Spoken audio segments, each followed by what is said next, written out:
Hello, hello, hello. How's everyone doing today? Get the music going again. Is that working? That's working. Is this working? That's working. I love when everything's working. I love when everything's working. How's everyone doing today? How's everyone doing today? Look, I got the laser all set up. I don't have my light set up. 1 second, let me get my light set up. I had to move my light so I could illuminate something, and now that it's illuminated, I no longer need it, but I need to illuminate myself for the stream, so 1 second. There we go. Oh my God, that's so bright. I moved the laser over there, and now I've got light burn set up on the laptop, so I had to like recalibrate it all again because I had it calibrated on this computer and not that computer.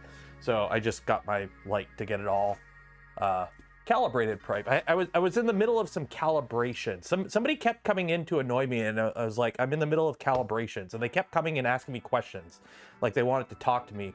It's like they would go off, they would complete something, and then they would come back, and then I'd be like, I'm still in the middle of calibrations, and then like again and again and again. Like I don't know, the person just got really annoying.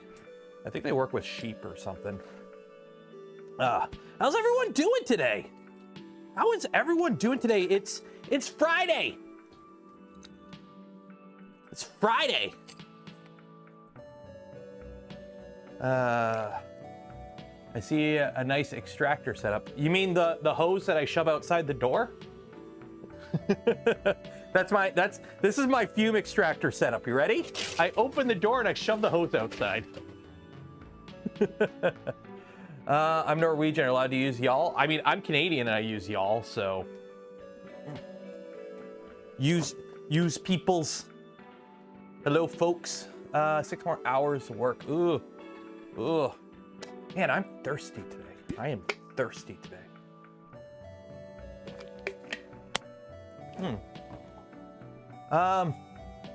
Fix my beard. What's wrong with my beard?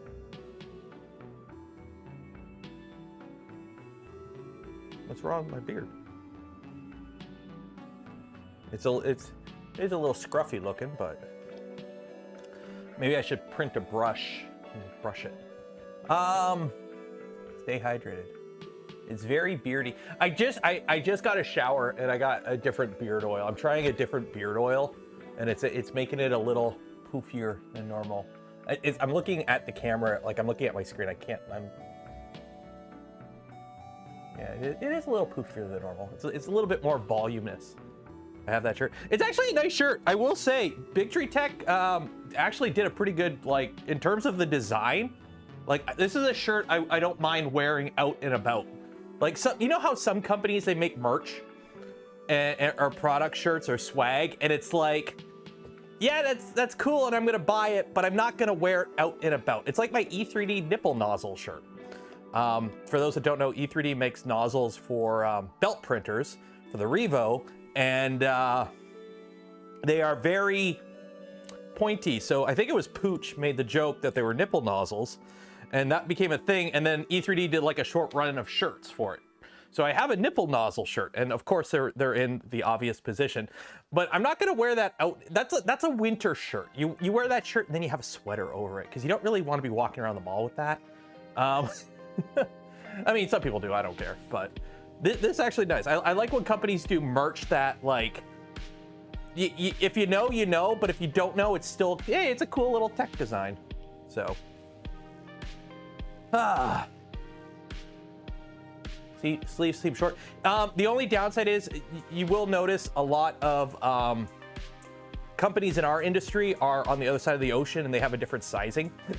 So I'm North American large. I am Asian like 3XL or something. So their shirt proportions are a little off. It just, you know, you get the guns. Oh God. Ooh, can't believe I did that. New order of printer challenge just arrived. So we've got some things today. I've just got a big shipment showed up from Polymaker, and as you can see, I don't have anywhere to put it. So I've gone ahead and picked up some 1/4-inch plywood, birch plywood. We're gonna laser out some rep racks. So we're gonna try lasering some rep racks, but we're gonna get to that after. because the first thing I want to do today is we're going to play with the SPOOL SV08. For those that go back like a month or so, my biggest complaint with the SPOOL, other than some quality control issues, and I'm not going to retract my opinion on quality control based on the unit I have. For those that don't know, the unit they sent me for review, here, let me get it up on the bench. It'll be easier to explain with it up on the bench. Okay. There we go. Oh, that fell off. I gotta put this back on. Yeah, come on. So, the unit they sent me for review, okay? This entire top ring assembly, so for those that don't know, it comes in like 6 parts. You have a bottom, you have a top, and you have 4 verticals. That's how you put it together. Then you have the gantry. On mine, the entire top hat was assembled incorrectly, okay? So what I had to do was basically take it all apart and put it back together. So it was shipped to me incorrectly assembled. And they also set, one of the pins was too short. They built it with too short of a pin in the factory, causing some pretty bad gangsta-lean of the whatchamacallit, the bearing stack. So nobody else had those issues, apparently. Nobody else had those issues. I was the only machine that had those quality control issues, it would appear. Joel didn't have any. None of the other reviewers had any. Apparently, I was the only one who got a lemon. Okay? The person who would critique a printer probably the most critically happened to be the one who got the lemon out of the batch. I'm not gonna say it's a lemon. What I'm gonna say, I got the Friday afternoon shift printer. I got the Friday afternoon printer. So if you know, you know. If you know, you know.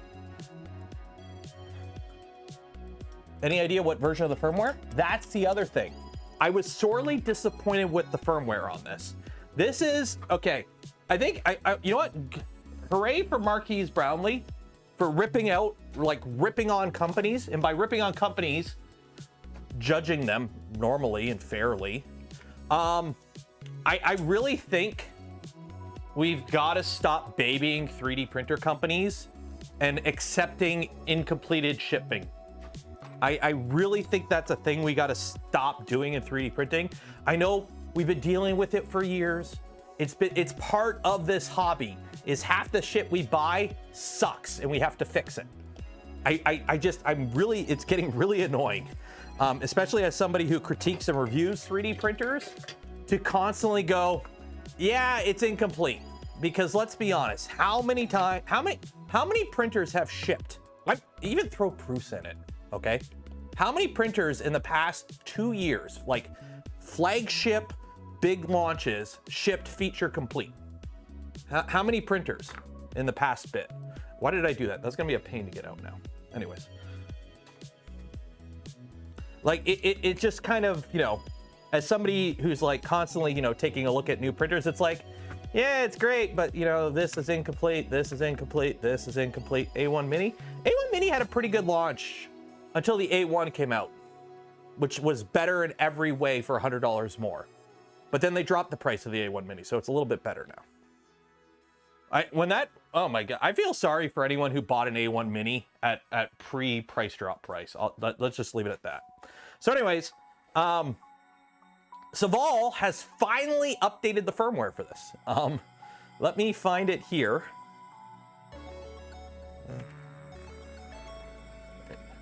So they have finally updated the firmware. They told me, after I did the unboxing, they're like, you know, oh, hey, we'll send you updated firmware.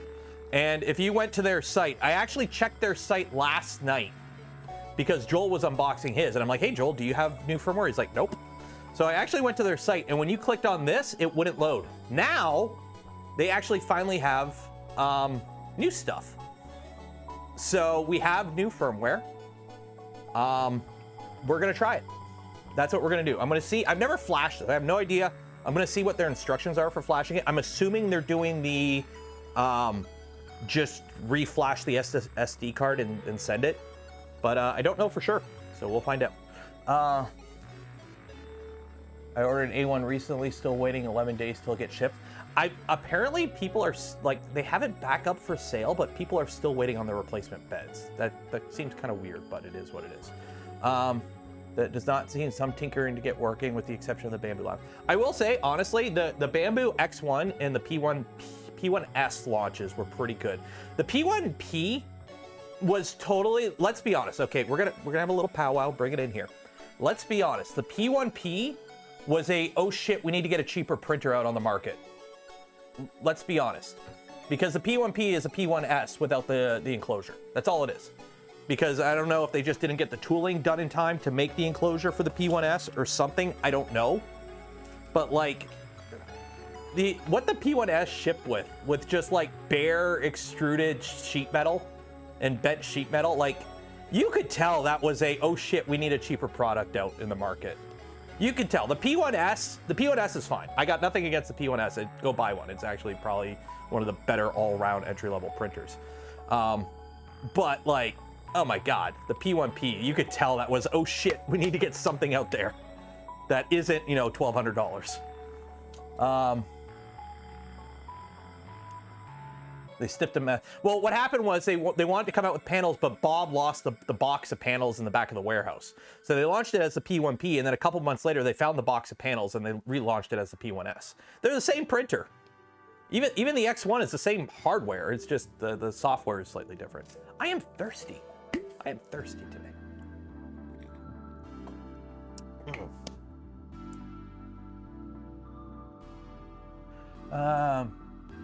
Is anyone else thirsty? I'm thirsty. Is anyone else thirsty? Okay, so what we're gonna do, we're gonna get this printing. I'm gonna put the new firmware on it. See how that goes. We'll do a little test print once that's printing. I wanna see if it's any better of a process, if they improve the macros and whatnot, because that was a big thing I didn't like with this, was simply the fact that, yes, hardware-wise, this actually isn't bad. Hardware-wise, I'm not 100%, I'm a little concerned in the long term with the injection molded parts, but it's easily fixable. Like they have, you can pull the pairings and whatnot. It is the software. It felt very incomplete, very rushed, and with how many companies are quickly putting out a printer with Clipper, that, let's be honest, has anyone put a printer out with Clipper that has actually been like, everyone's happy with their Clipper implementation? A lot of the time it's very hacky. So I'm just like, you know what? I'm not gonna say it's good to go yet. But now they got new firmware, so we'll see how it goes. There are macro changes on the newer firmware. That's gonna be very interesting. So while we flip this over, let's talk about a few things, because I think I need to flash it. There's no instructions, by the way. There's no instructions. There's the firmware, the image file. We got profiles now. We actually have profiles and a orchestra. Yeah, they're smart. I give them credit. Credit where credit is due. Here's your profile. It's just, you download the profile and you load it into Orca Slicer. You don't need to like download some weird hacky version of a slicer.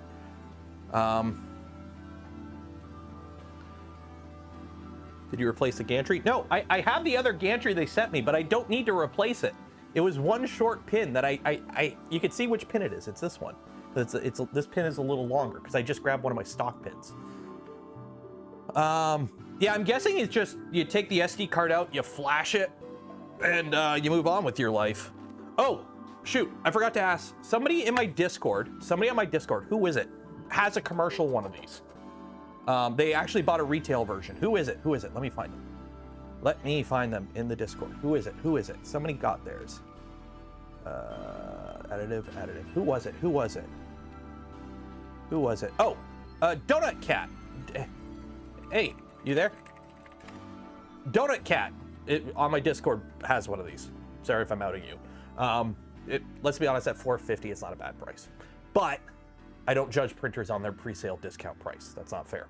I want to know if they fixed this, because that's something they told me in their email they were going to look into. Was they had the exposed metal here with all these wires right here going right by stamped sheet metal. Did they put a grommet here? they put a grommet or protector for the wires underneath. So that's something I want to know. That's something I want to know if they did correct that in the production units. Because they specifically told me in the email that they sent to me that they are looking into that. So I really want to know what they did. Bill's here. Hi, Bill. Okay, let's open this up. Get my LTT store screwdriver. Ah, no! Spun it too fast. Wait, let's try again. There we go. Yeah, they're in Discord, so we're waiting.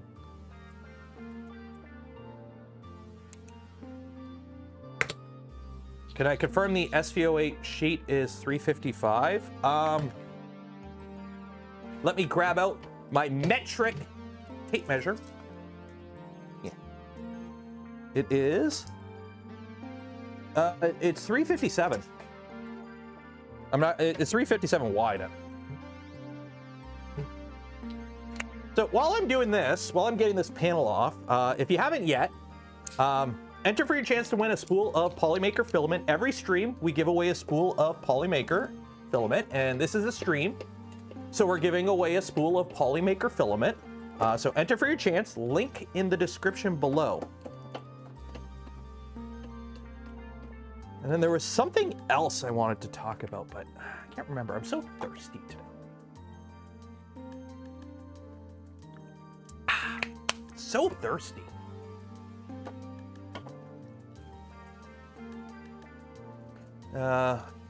Nope, just ties along the length of the bundle and tape wrap. I ended up adding some tapes to the cover. Okay, so it looks like what they did was they just bundled the wires more and they sleeved the wires a little better. They do make grommets, like edge protector grommets, not like whole grommets. They make like little edge protector grommets.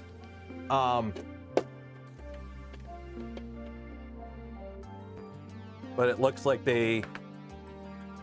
that's kind of, I'm gonna say I am a little disappointed with that. Because right here, this is, see this metal? So it's not like razor sharp, but it's stamped and bent sheet metal, right? So if you had a wire on that, let's grab a wire. Let's grab a wire. Okay. Let me grab a generic. What kind of wire do they use for this? Is this silicone or PVC? There's a bunch of different stuff. Let's grab a wire. I need a random wire. Okay, here we go. Oop. What are you a wire for? You are a random wire. So what can happen is if you have wires on metal, you basically wear away the sleeving. Oh, it would help if I had the overhead camera on. Did I calibrate anything on this before printing? Nope. And there's no point because I'm going to flash the firmware and undo everything. But yeah, so if you have, you know, metal, sharp metal, and you have a wire that just kind of, imagine it's just like rubbing on it because it's a printer and it vibrates. Cannot record. I know you don't have a memory card. So after a wire, you will eventually wear away the sleeving pretty quickly. If the wire's hanging on it and it's slightly vibrating, give it a couple 100 hours, it'll wear. It'll wear. But they do have them bundled, but they're not sleeved, and there's no protector on that. So that's not what I would personally do. But if they say it's now corrected, well, who am I to judge? You posted some picture on the Discord. Okay, let me take a look here. Okay. So this does look a lot, yeah. So they added this protection here. So you can see how it was before. Originally, like on mine, it's just a mass of wires. Like the wires are just zip tied in a bundle. There's no like sleeve like they have here. So it looks like they did spend a bit more time protecting them up. I would have liked to see an edge protector on this personally. But as long as they don't droop down, they should be okay. But I personally would like to see an edge protector on there. It does look better than mine. It does look better than mine, and I wouldn't freak out seeing that, but personally I would like to see an edge protector. Man, I am thirsty.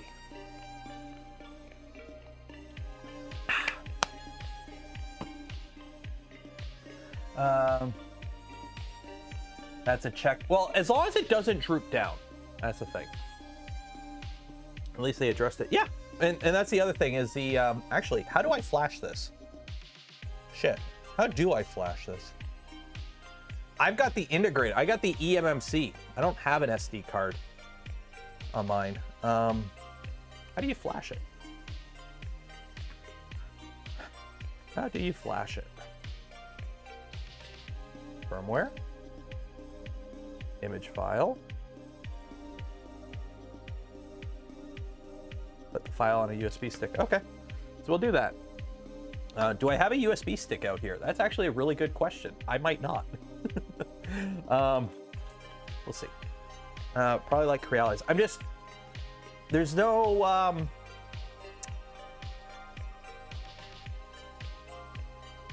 image file. Is there a manual?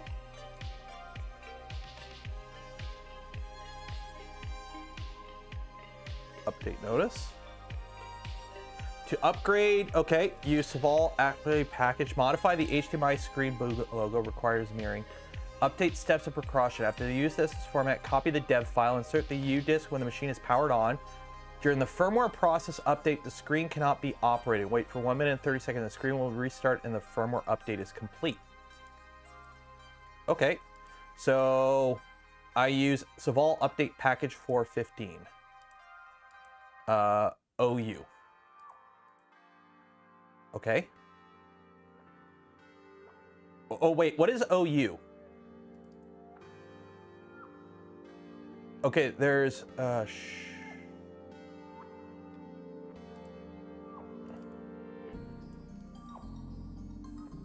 which one's OU? I've got regular and OU. What does OU mean? Does anyone know what OU means? Can you check what version I have? I have whatever the oldest version is. Whatever the old version they sent to create. Like, it's from like 2 months ago.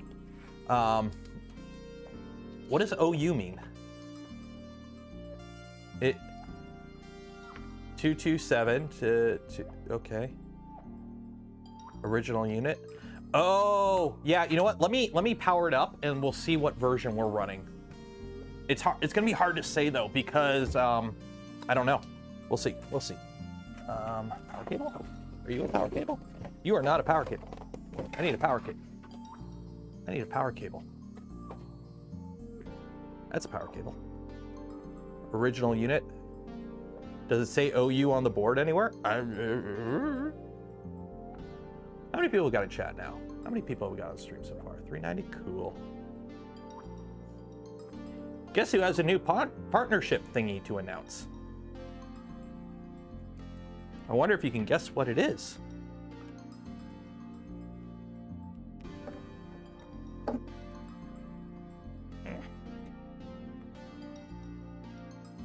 And power on.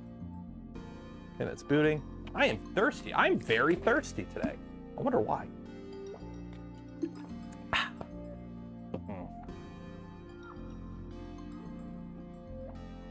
LDO Big Tree Tech? No.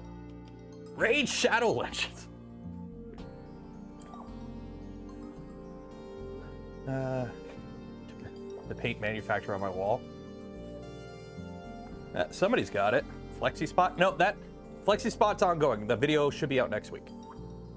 Savalt. I need a beer.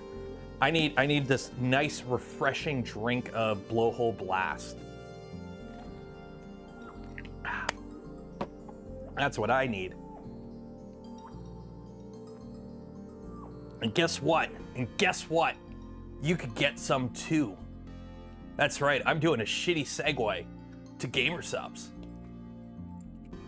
Which isn't shitty, it's actually really awesome because I've been drinking it for years. For those that know, I don't actually, I rarely work with companies for promotional stuff. And those that I do are companies that I actually consume their product regularly. I'm not somebody to throw an AF link on a printer I've never touched before during an unboxing stream. You guys know that.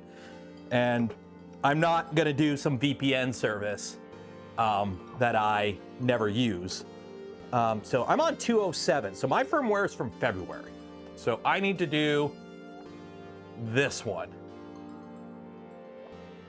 Yeah. So I need the OU. Okay, so download the OU. So, not good at segues. I'm not Linus. My segue skills are about as good as the guy who bought Segway who drove one off a cliff. But you guys know I don't really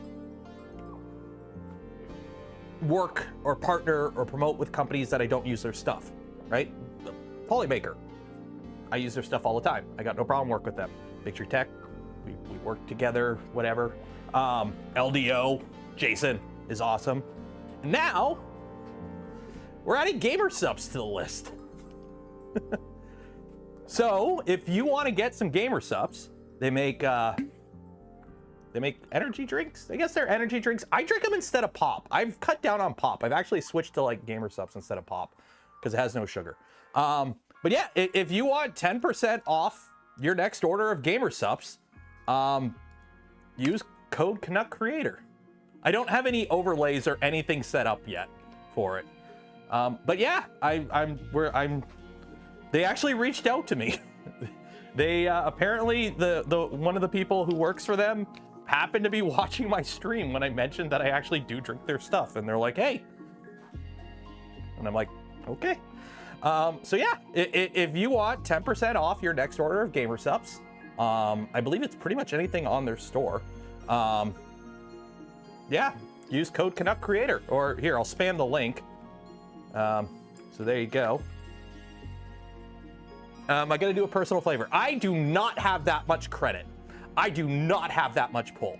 Now, if you guys buy a million tubs of stuff, personally, I got Blowhole Blast. If you don't know what to get, honestly, I like Blowhole Blast. That's what I'm drinking right now in my Denise cup, which I can't really show most of it on screen because it is a very risque cup, but they do make non-risque ones if you're not into that. Personally, what's wrong with Animu?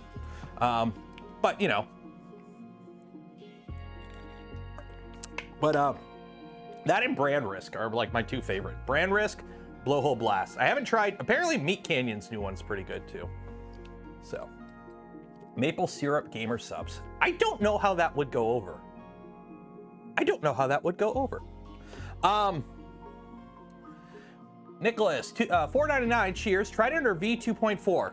For multi-material, it also has to be my first printer since 2017. Also, V6 Dragon or Dragon High Flow. I would personally say Revo or Rapido. PLA to begin. Now, here's the thing. What kind of multi-material are you doing? Do you want to do a MMU unit? If you're doing something like Enraged Rabbit Carrot Feeder or something like that, personally, I'd say try it. But if you want to do like a tool changer, there's Stealth Burner, Tap, War on Tap. I can't, Tap Changer, Stealth Changer, I don't know. Those are V2 based. If you're doing a standalone MMU unit,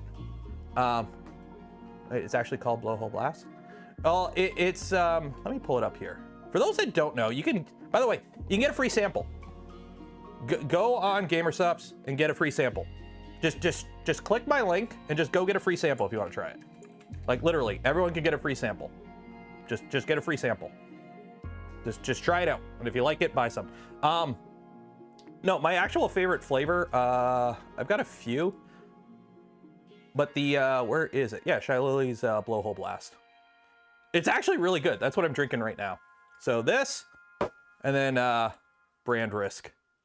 And yes, before we get to the elephant in the room, they have a theme. It's gamer subs. It is what it is, but it doesn't, you know, they still make good stuff. Like, it's actually really good. I do drink it. Have you tried good? I haven't tried good yet. This is my other go-to, is Brand Risk for the Wub Cubs out there. Yeah, that is a little, they don't leave much to the imagination on the cups, put it that way. $15 shipping to Canada. I've spoken, that's one thing I brought up. I've had to pay that. Shipping to Canada sucks. If you buy more, it costs less. That's usually what I do when I order. I just get a bunch of it at once, usually. Okay, so how does this work? So I don't have an SD card, but what I can do is I can make an SD card or USB stick by putting this in there. Because if it don't work, just put an adapter in it, right? Okay. So how does this work? So to upgrade, okay, so I got the OU version. To upgrade from that to that, use all package OU deb. Modify the HDMI screen bootloading requires mirroring. What does that mean? Like, do I have to modify?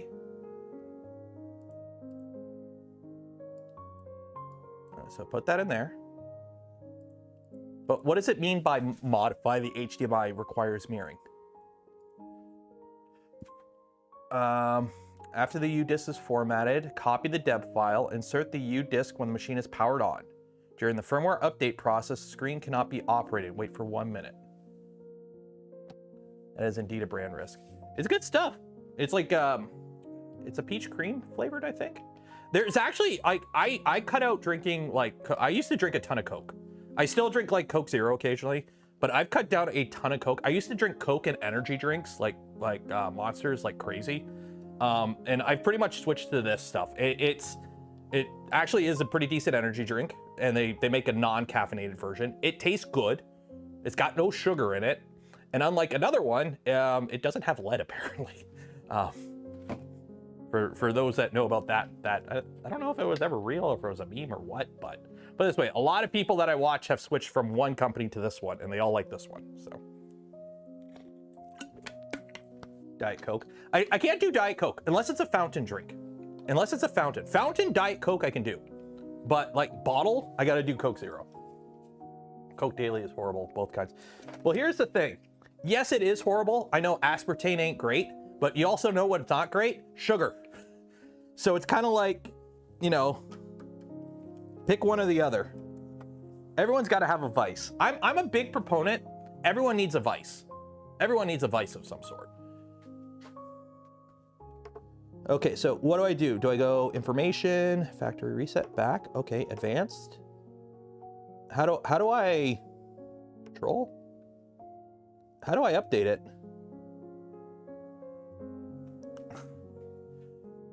Okay, after the U-disk is forwarded, copy the deb file. So I copy the deb file over, insert the U-disk when the machine is powered on.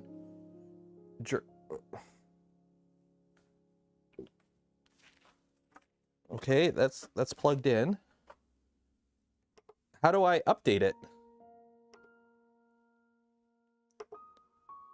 How do I update it? I got nothing on the screen. I'm trying to figure. Saval, how do you do this? The Misfits melon. Nice. They're sending me like a care package with a bunch of different flavors, so I'll be able. I can only really comment on the stuff that I've purchased. So power on with the USB. It says with it powered on, insert the USB. But let me try a power cycle. Maybe that'll do it. Okay, so we got the SD card plugged into an adapter with the new firmware. Turn it on. System booting.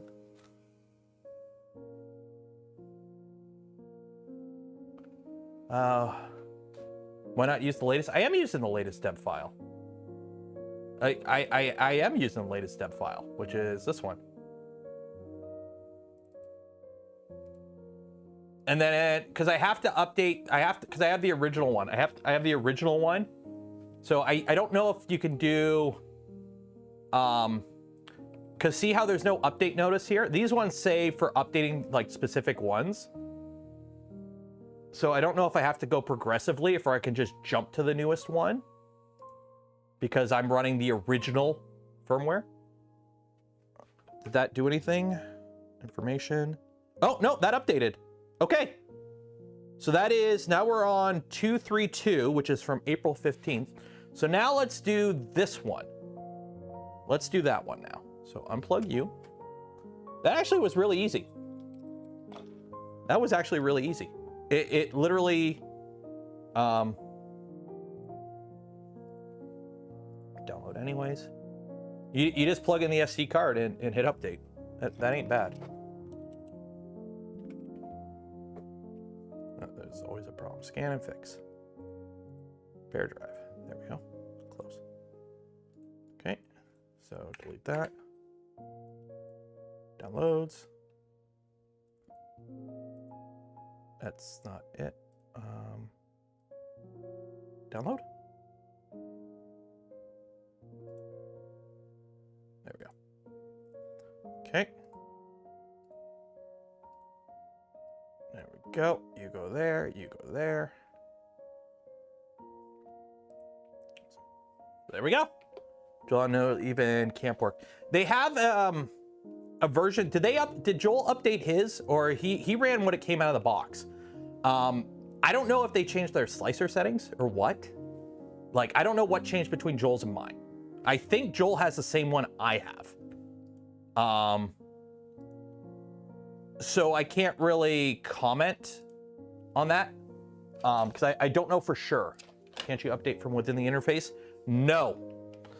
They have gone and removed the ability to do updates from the interface simply for the fact that makes sense because this is a commercial machine. Because this is what happens when you you run a modified version of, let me see if I can find it. I think somebody linked it, additive. Yeah, so this is what happens when you turn on the update notification. They disabled the ability to see Clipper updates in their firmware. I think it's in mainsail, they removed that ability. They did that because they don't want a user pushing the update button. Because guess what, if somebody here unlocked it, Donut Cat unlocked it here, you could see it's not compatible with like official Clipper. Turn it back on, let that do its thing.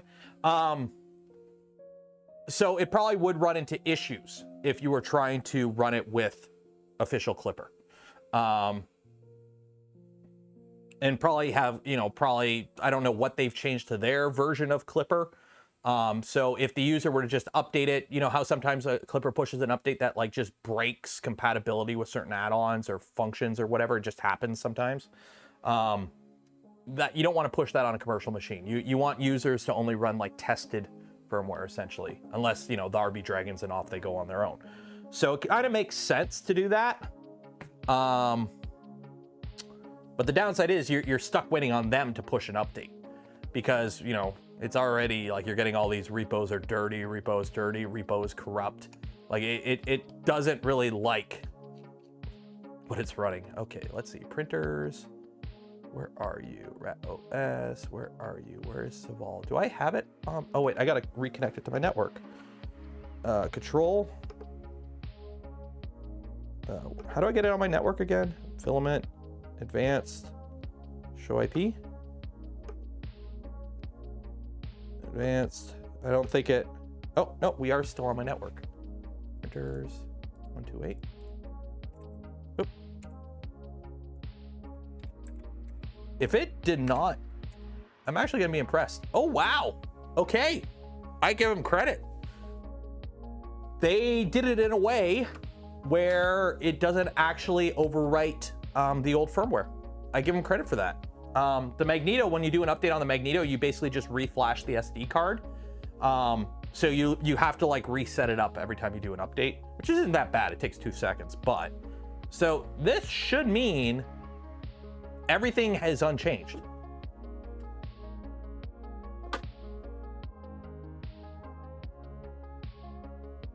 This should mean everything is unchanged, hopefully.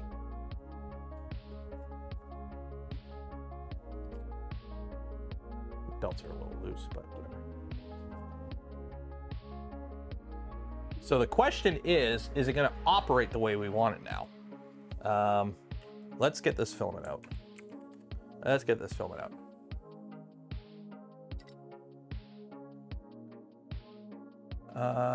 Do they not include a zip tie mount by the... What do you mean zip tie mount? What do you mean zip tie mount? Let me turn this. Yeah.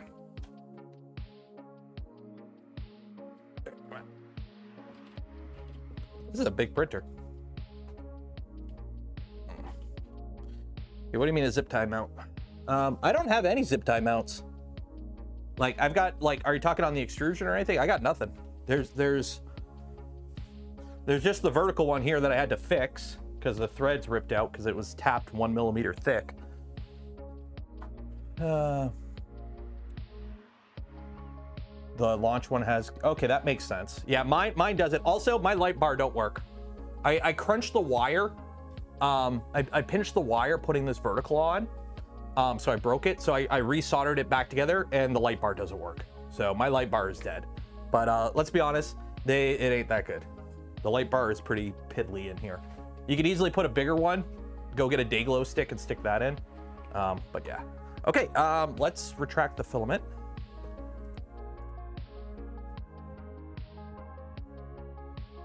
Okay, filament's coming out, that's good. Put car headlights on for max. Okay, let's move you up.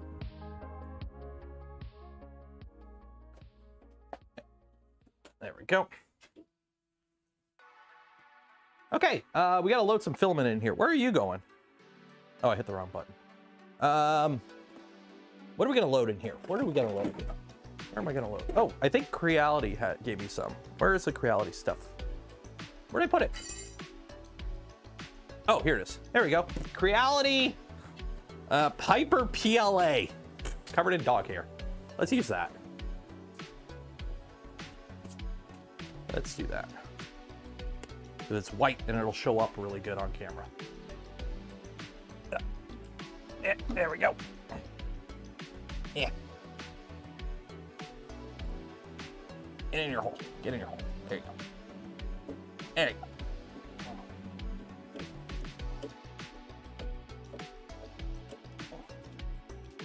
Okay, and extrude, extrude, extrude, extrude. There we go. Did I get that from get what from DFH? The filament? No, it came from Creality. Want to see your tricks and jokes when you try Creality Slicer 5.0. Here's my joke with Creality Slicer 5.0. Why would I even use that to begin with? Is it still just a butchered version of Orca or Cura? Oh, we gotta need more filament. Extrude. Let's download the newest version of Orca Slicer. It's been I think I gotta update that too. Hey, filament's coming out. Sweet. Creality 5.0 is Orca now? Really? Oh God. Why would, okay. If your slicer, wow, don't focus on this, focus on me, focus on me. If your slicer is basically just a reskinned version of another slicer, and you switch from a Cura engine to Orca as the basis, don't call it Orca, don't call it 5. It's a new one. You're just gonna confuse people. It's like, hey, Ford has a new Mustang. It's a minivan.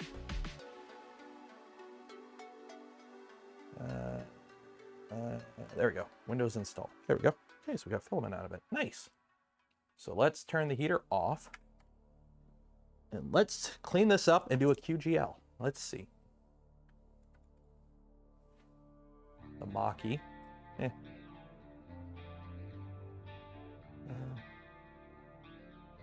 Okay, QGL.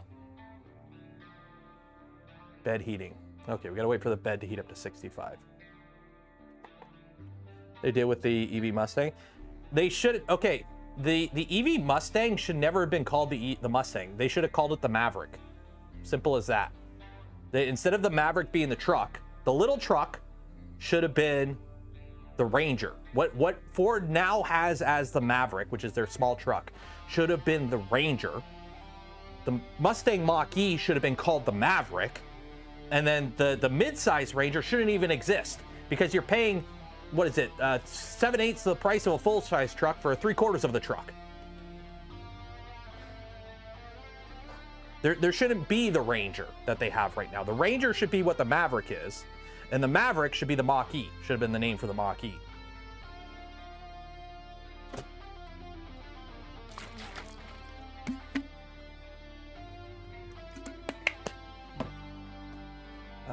Andon gifted 5 community memberships. Cheers and appreciate it. Okay, let's install this. Let's install that.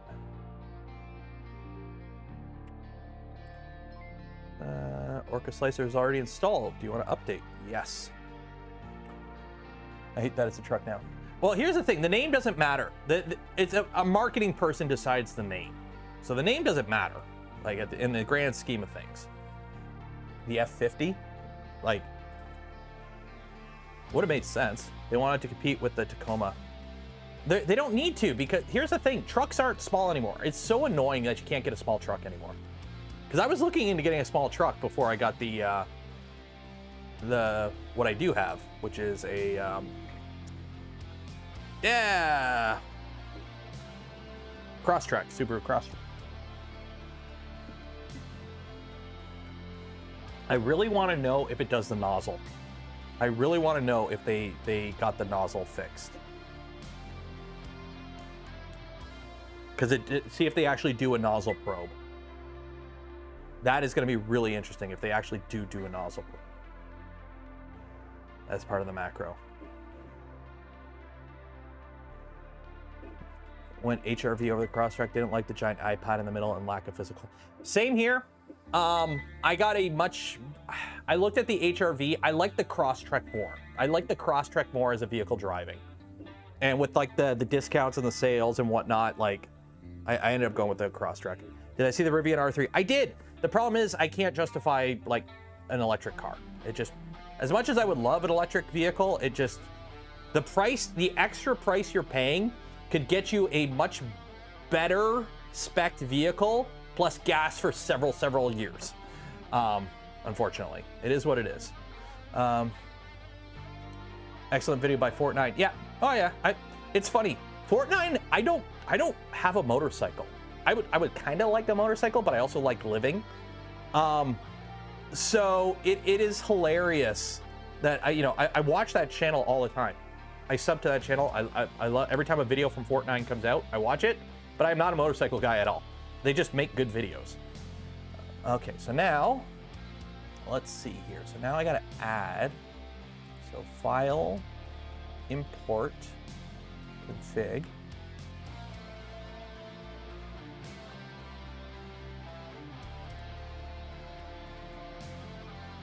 Is SPOOL now part of this now, printers?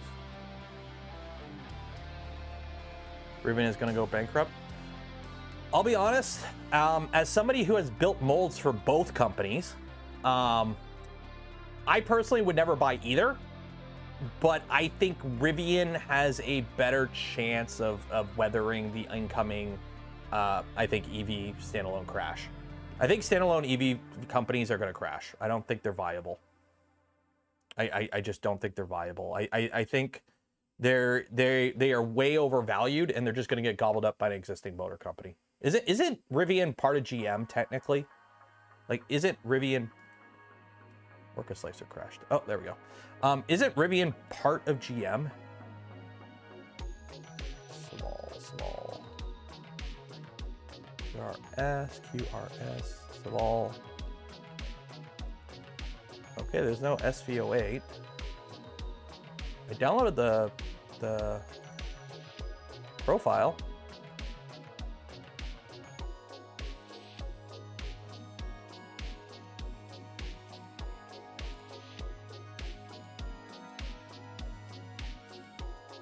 Download.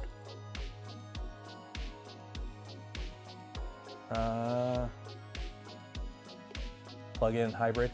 Plug-in's kind of cool because you get the best of both, kind of. But then you also have two drivetrains that could fail on you. Yeah, plug-in hybrid, 50 miles on battery, 500. Yeah. Okay, so let's see here. So now we have this. So import, config. No.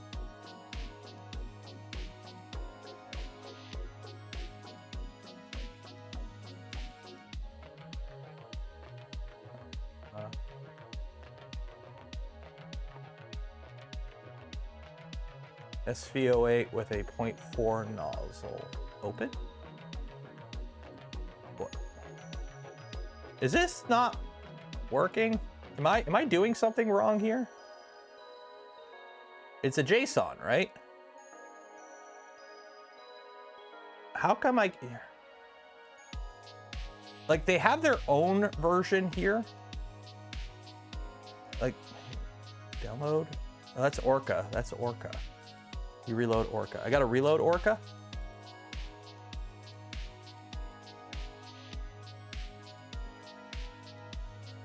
EVs are best charged. Like, here's the thing. It'd be like my wife drives an Escape to work, and that's the longest commute she does on it. Occasionally she goes into the city, but like whenever we go out, we take my car. So for her, having an EV would make a lot of sense because she basically uses it to commute to work and back. I don't see it.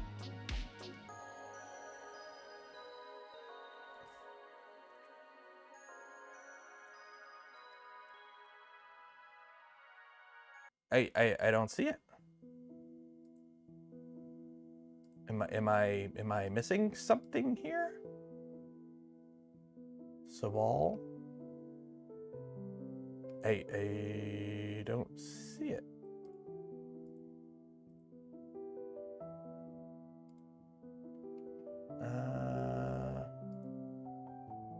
Import config.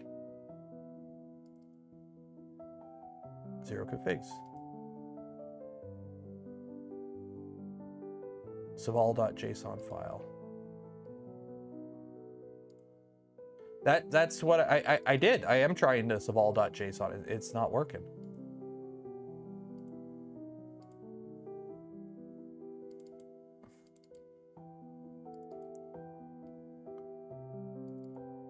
It's not working. I mean, I download their version. It's kind of annoying.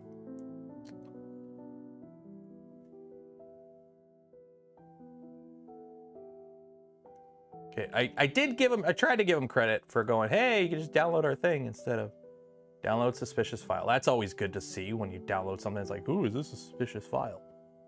It's like, ugh. Because remember, it's not just your security you got to worry about. Unsigned. Wow, it's unsigned. Great. Whatever. Run anyways. Let's see. So it's always good when you download file, like the stuff you need to run your printer off a Google Drive from China. Like, ugh. Ugh.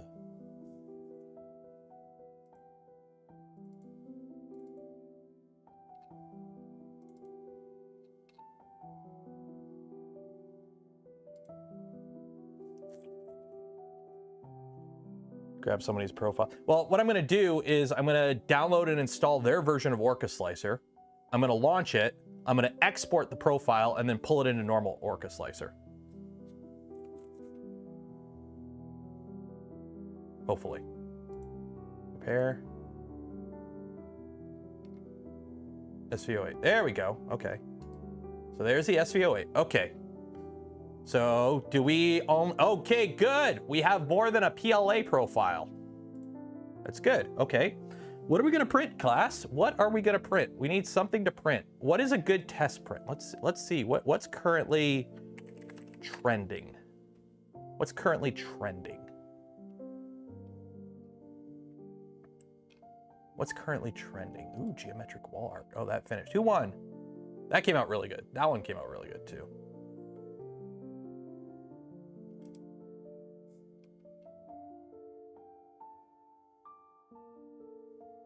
I grabbed, but I had to chuck it in org. Oh, okay, I see what you mean. I see what you mean. Okay, 3D models, saw ghost. Ooh. 3D bunnies. Oh yeah, she's on Thangs, right? Is her stuff on Thangs? I haven't done a 3D print bunny one in a while. Let's do one of hers.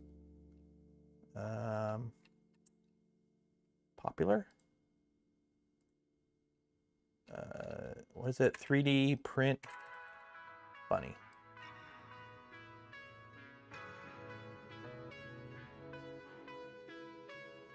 Okay, so what does she have? What do we got here? Popular. Where's...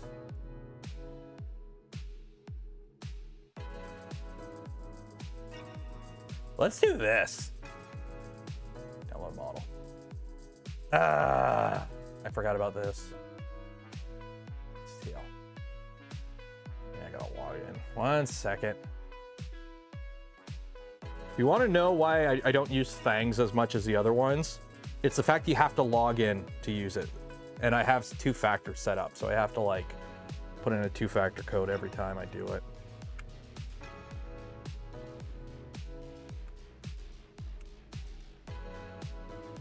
There we go. Twisty vase. Okay. So, downloads. Twisty vase. Do you have to do anything here? Print at 0.3 layer height. Set wall generator to Arachne. Okay, so layer height, 0.3. 0.3. Where is wall generator Arachne? There you go. SV08 standard profile. We are whatever. Wow, glitchy. Whatever we get is what we get. Okay, whatever we get is what we get.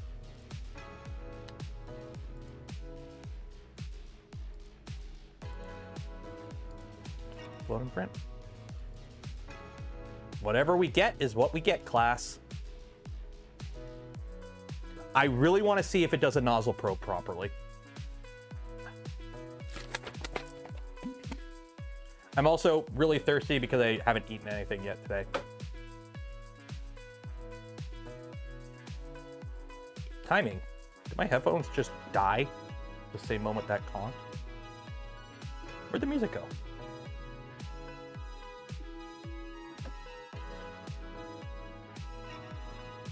Is the music still playing?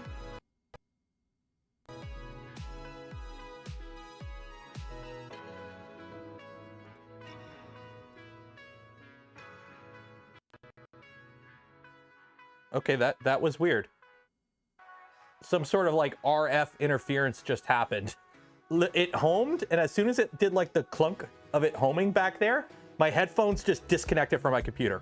And they got 80% battery, and they just reconnected. Nice cuckoo.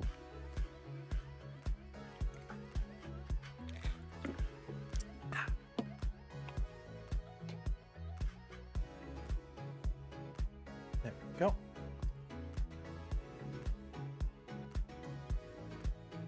How close are your Z belt clamps to rubbing on the vertical extrusions? Close, but not touching.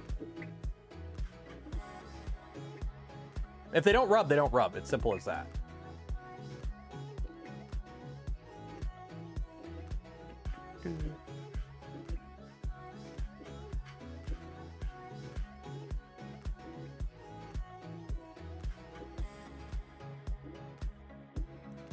Solar flares. Oh yeah, solar flares.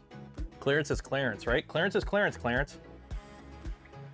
Is it probing the whole bed? Nope. Okay, it only probed the area it needed to. Now, is it going to do a proper Z offset, or are we just going to YOLO it?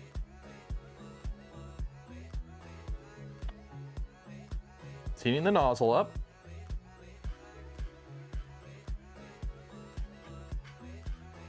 No, it did do an adaptive mesh. It only probed the middle area. I'm just wondering if it's going to do a Z offset, a proper Z offset, or if it's not.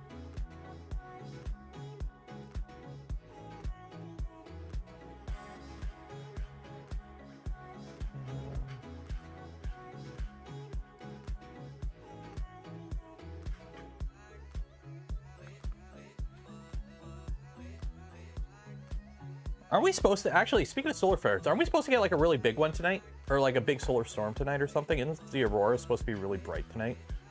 Supposed to be some really cool, yeah, I remember reading that. Okay, so I guess it doesn't. So it still doesn't, it's still copied a Voron and everything but the way it actually works. Also, what are you doing? Is that a purge?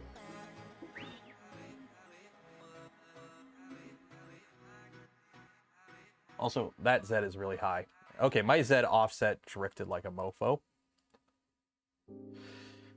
Okay, so the firmware didn't fix the thing I didn't like. What is the point of having a load cell sensor for Z offset so that you don't have to worry about your cheap probe drifting if you're not going to use the load cell Z offset to stop your load cell from drifting? Why, Saval? You didn't fix the one thing.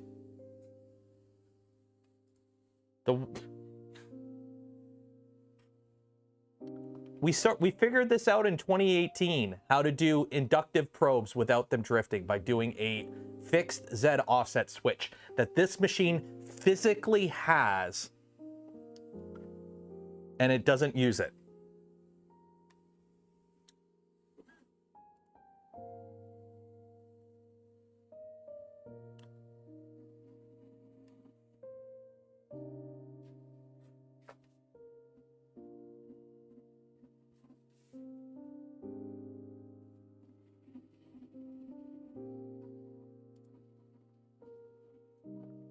Can't hear me over the music. What?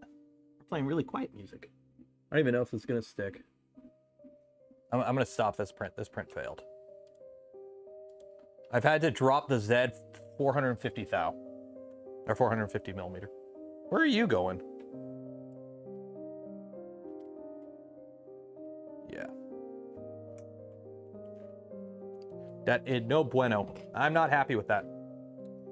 I mean, here's the thing. Functionally, yeah, it works. Yeah, it works. It'll work fine. The problem is you have the ability to do your start macro in a way so that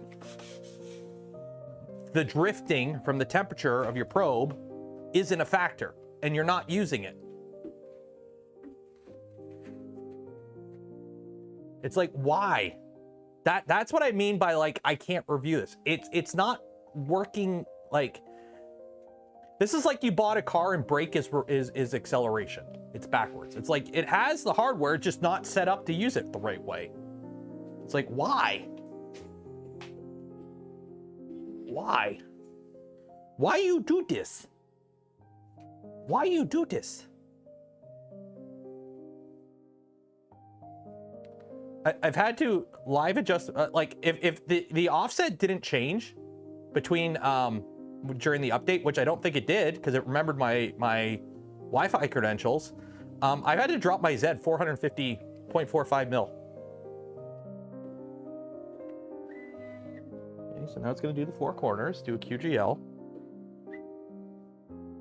Stop. What? More beta prints. That your comment I'm going to delete because that means absolutely you have no idea what the hell you're talking. I'm judging a printer. It doesn't matter where the printer's from. It's not doing what it should be doing. It's basically being, as people have said in chat, it's a BMW with turn signals not using them. Doesn't matter where the printer came from. It's not using its hardware right.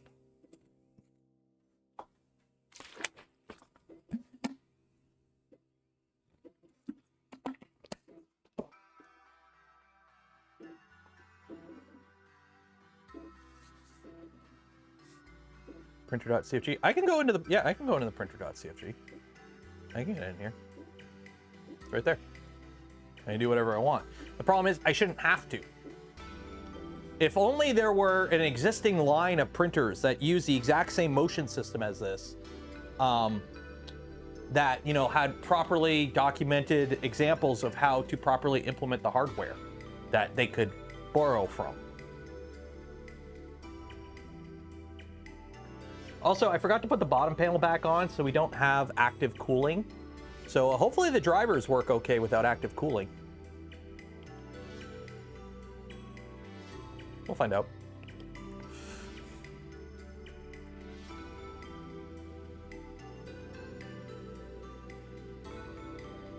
Well, here I could see if they've changed anything because there's dates. So where are my macros? Macros.cfg. Yeah, macros are updated. We got new macros. Macros are updated. Yeah. Yeah, the macros are updated.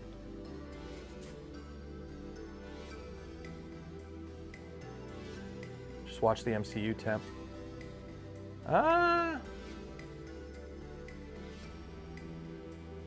Ooh. Yeah, it's 71. A little toasty. If it becomes an issue, I'll stop the print and put the fan back on. Again, it's drifting again.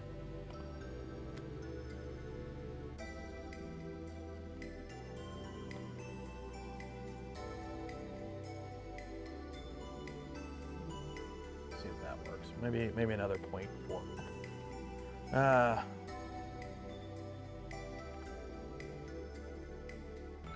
They are 2209s. I believe they are 2209s.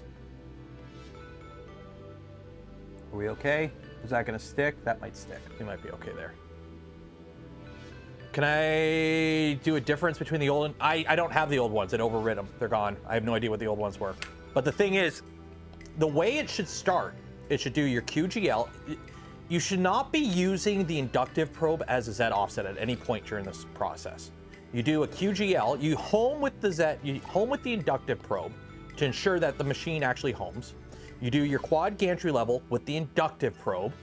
And then after you have everything trimmed out, you do a home using your nozzle off of the Z switch to actually set your Z offset. You don't do a Z home using your inductive probe. You do a Z home using the nozzle switch. You do that because that won't drift like an inductive probe will with temperature. Or it does, but nowhere near as much. So that's how we get around having inductive probes drifting. Because the problem when you rely just on your inductive probe for your Z offset is you suddenly enclose this and start printing at ABS temps, it's going to read differently. Inductive probes are accurate within their temperature, but they drift with temperature. So if you probe your bed and the probe is 60 degrees Celsius and it's always 60, you're going to get consistent results. But the moment you start probing your bed and the probe is 100 degrees Celsius, you're going to get different results. All the 100 degree results will be the same and all the 60 degree results will be the same, but you're going to get different results between the two. So what happens is if you start a print, if you just fire up your printer and hit print, and then say the printer fails and you start again, well, that nozzle, that probe has had time to heat up during that waiting period, during that time where it's just close to the bed like it is right now, and you're going to have nozzle drift. You're going to have your probe sense distance is going to drift. This machine, the way it's set up is during initial startup, it does a home, does a QGL, and then it does check the nozzle, but it references the nozzle offset to the inductive offset. So it manually calibrates, or it automatically calibrates your Z offset, but it's basing it off of the inductive probe value. So what it does is that the inductive probe pings off of the load cell because it's metal, and then it touches it with the nozzle and does the math. It goes, okay, so if the probe triggers at 5 millimeters of height, that's nozzle 0. And then it assumes that forever. It doesn't update the value before every print like it should do. So basically, it's still not macroed correctly. The macro is still incorrect for your initial startup, which means you're going to have to fight drift issues constantly. They could fix it very easily. We have many examples of how to do it in all the Voron configs that are stock that have a Z switch. Just take a Trident, a Legacy, or a V2 and copy paste it and change the pins. But they haven't done it. So it's still not working correctly. And it's not hard to fix it. They just haven't. And they've had them, you know, since I brought up the issue, and they still haven't done it. So, clicky, why would I go through and completely modify all the clicky files to work on this? Why would I go through that much trouble?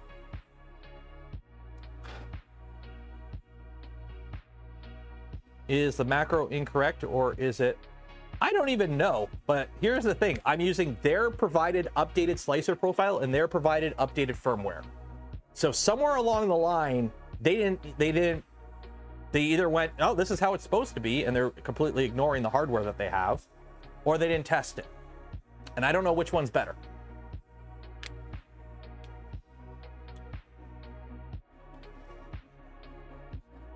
Your nozzle, look at it. There's your nozzle clean. Oh, and it still doesn't use the nozzle cleaner. Yeah, like there's calibrate Z offset, but where's the print start? Quad gantry level, probe calibrate, bed mesh calibrate, start print. So it loads a bed mesh. Clear state. Like, why do they have so many ifs in here? I don't know why they're so if happy. You don't need all that. I don't know. So many if statements. Like, here, let me pull up the stock boron one. So let me pull up a V2. And while I do that, why not use code Canuck Creator and get 10% off an order from Gamer Subs? Because, you know, while I'm pulling up stuff, you might as well check out anime women on drinks. And dudes. I think there's dudes. I think they have dudes. Firmware. Okay. So here we go. Clipper configuration. This is a stock V2. We're just going to go octopus config. So, Control F, print start. So here's the macros. Okay, print start. Here's your print start macro. But it uses a, what is it, a G32. So yeah, so there's all the print start. There's print N, and then you have a park macro. Nowhere near that complicated. Because you have a Z switch. You have a physical Z switch.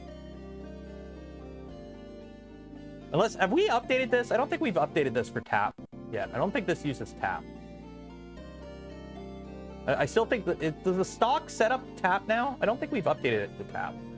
Have you seen the Creality version of the AMS? Do you think it's compatible with Clipper? It should be. Technically, it should be, right? Creality runs Clipper, so their AMS should work with Clipper, but I don't have one to compare. So, why use M109? Clipper has set heater temperature and that. Because this is what happens when you jump into a new firmware and you take instead of learning the new firmware and the way it's done, you're basically doing what you used to do with Marlin. That's why.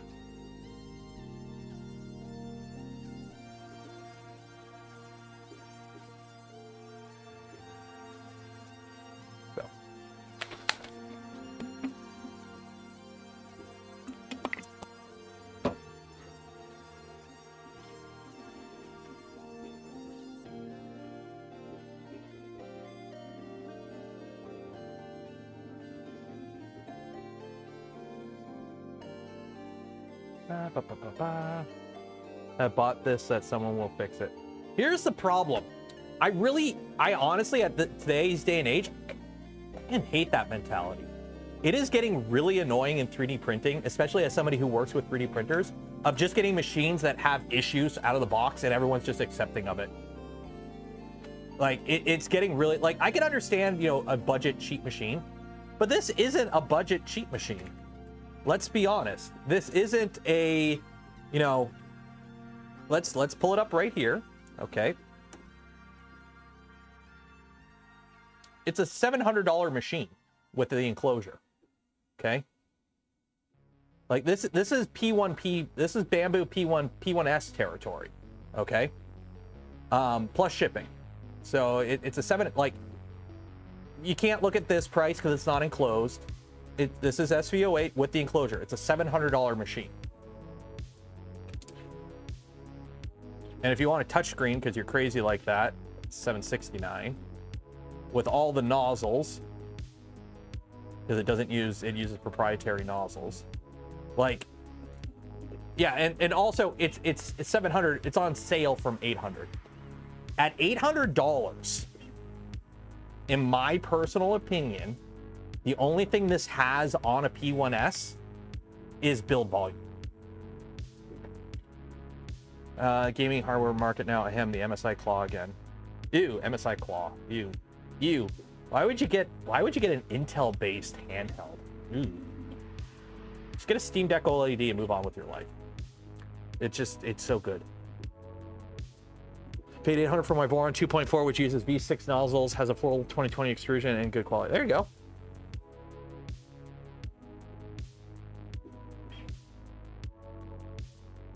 Shipping is free in the USA? Oh. Must be nice. I don't get free shipping. Also, where's my webcam? Where's my webcam at? Where are you at, webcam? Let's play Find My Webcam. Where is my webcam at? Is it on the floor? No, it's not on this bench. Oh, it's on this bench. Oh, there it is. Okay, there it is. Hi, there's my webcam. ROG Ally side because Steam Decks aren't sold in my region. Oh, that sucks. Now that I have a Steam Deck, the UI and the web interface and everything is so nice. It's so much. It's so nice. It just works. Speaking of just working, this is actually here. Let me grab my webcam so you guys can actually see what's going on here, because we're about to go do laser stuff. So let's put you like that. Wow. There we go. Let's set a manual focus. Video control. Why can't I adjust my focus? Okay, well, it's not letting me adjust focus. Anyways, there you go. So now, let's do laser stuff. I need to make some rep racks. So let's make some rep racks. I've got this all calibrated and everything. And I got light burn on here. The only problem is I went to the Home Depot. And I bought some plywood. It is 1/4 inch birch plywood. The problem is it don't fit in my laser. So we got to chop this down. So let's do that. So how big can I fit in here?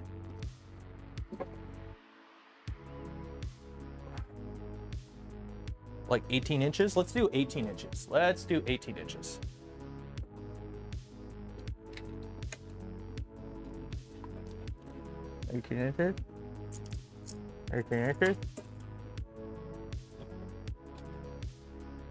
Right.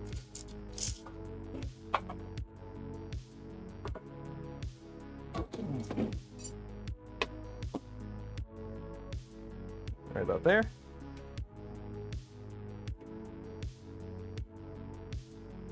Okay.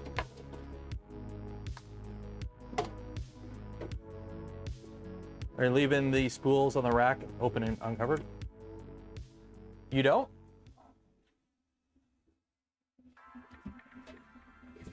Okay, so now I got my line, so now I just... No, that ain't gonna work. We're gonna go on an adventure class. Who wants to go on an adventure? I'm gonna go on an adventure. And by adventure, I'm gonna go outside. Arts and crafts time. Blow my ISO out.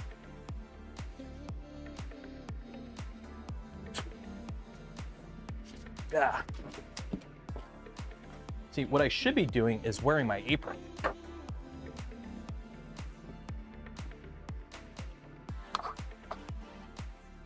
Never trust humidity. Right now, it's 45% humidity in my garage. Okay, where's my table? There's my table. Okay. Are you gonna work? You're gonna work. Okay.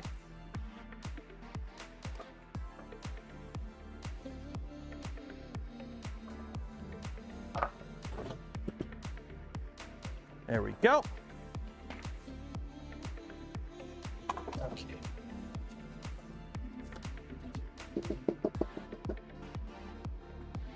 There we go. I don't think this is gonna fit. Yeah, this ain't gonna fit. Yeah, okay. So I need to chop this down to like, I don't know, about there, I guess. Right about there. Does that work? That'll work. All right. I'll be back again.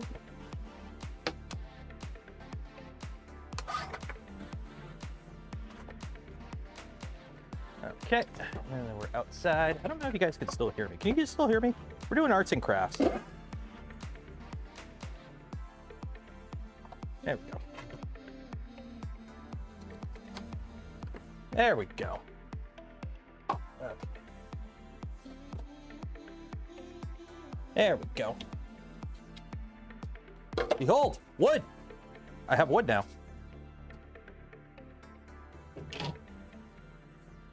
Clean off this.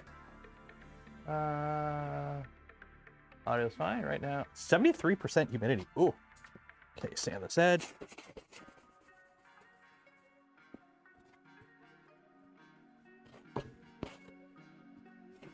There we go.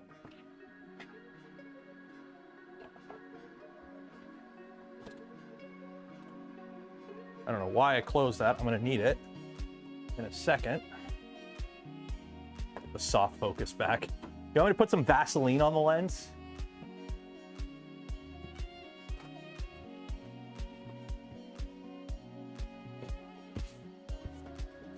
Okay, so now this can go in here.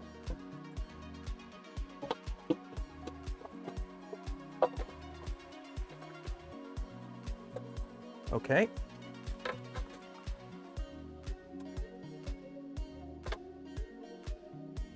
So now I need to calibrate it. So how thick is this? I forgot to check. How thick is this?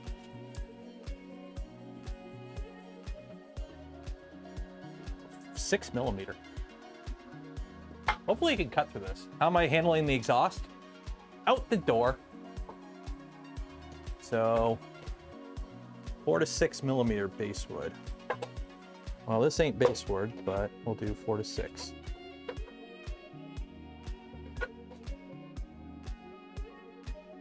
Okay.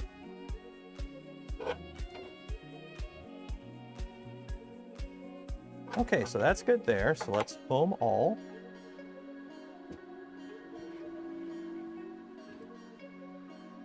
You can ask for an orange Giga and show us some extraordinary fail. I like living and I like having room in my garage. I don't have room in my garage. So I'll take what I can get. Okay. Update overlay. Okay, so that's that. So now I need to get the files for... This is gonna be a little awkward because I'm running Lightburn on this laptop and I don't have it connected, so you can't see what I'm doing. But rep rack. We're doing a rep rack, right? Rep rack. So what do I need? The SVGs? Pooch? Pooch? Where are my files? Files. Oh my God, a laptop. I hate laptops. Model files. Rep rack hanger.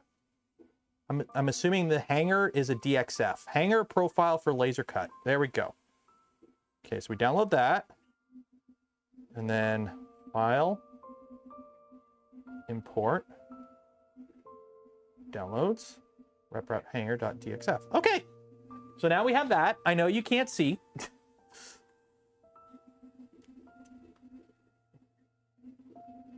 Control copy, Control V. And then we can rotate that around. So now I could do 2 rep racks side by side.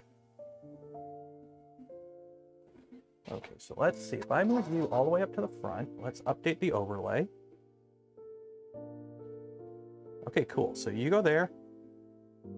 And you go there. Okay. So I'm going to do 2. I'm going to do 2 rep racks. Is the SV08... We're doing a really complicated model. Or we're doing one of those 3D print bunny ones. So it's doing a lot of bridging. So that's why. I'll let you play at that view while I get this ready. Okay, so cut layers. So how thick? Oh shoot, let me. How thick can I cut? How thick can I cut? Let me. I need my speeds and feeds. Where are my speeds and feeds? Downloads. Desktop. Nope. This PC. Oh shoot. Uh-oh. Are you not going to read my yeah? There we go. Okay. Perimeter parameter recommendation. There we go. Okay, 22 watt. Okay. So we are cutting basswood. So 100% power at 400. Plywood. Let's do 350. 100% at 350. Sound okay?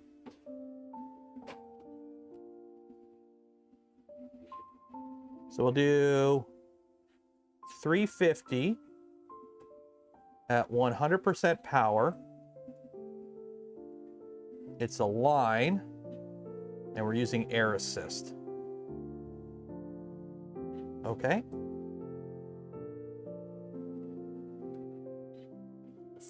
Frame. That seems okay, right?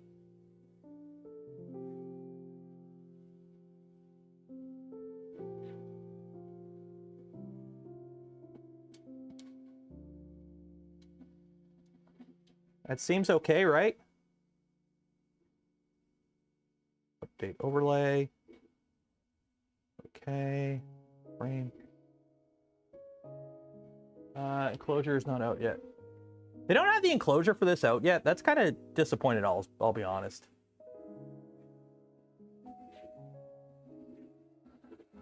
Use one of your cutoffs to do test cuts to dial in your settings before doing a full cut. Just go full send, do a test cut. Fine, I'll do a test cut. Let's do a little test cut. Here, okay.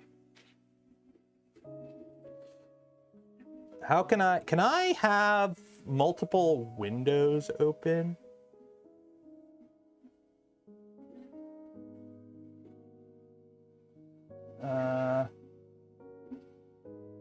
RPM ship load. I don't want to waste perfectly good wood. That is a good point. I don't want to waste perfectly good wood. Let's put you over here. Get you out. Let's not waste perfectly good wood. Nobody likes wasting wood, right? I don't like wasting wood. That won't fit. This will. Okay. Put you right there.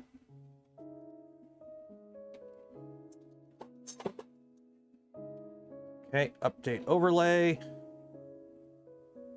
Okay. Okay, delete those.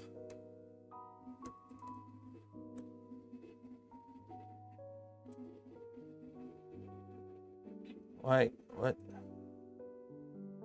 Okay, delete. There we go. Okay. Let's just do a square. Let's do a square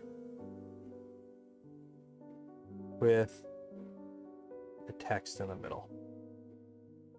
T R. There we go.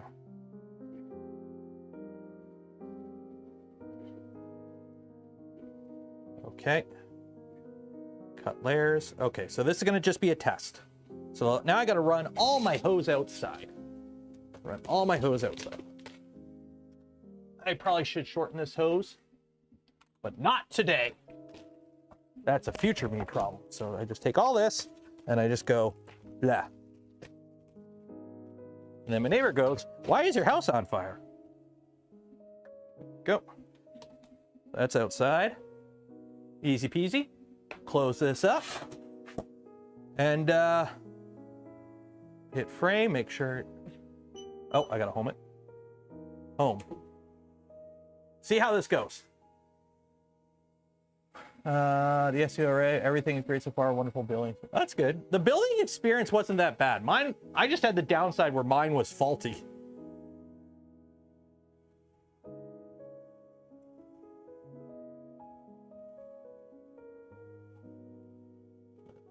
Okay. Frame. Okay. Let's see if this works. Start.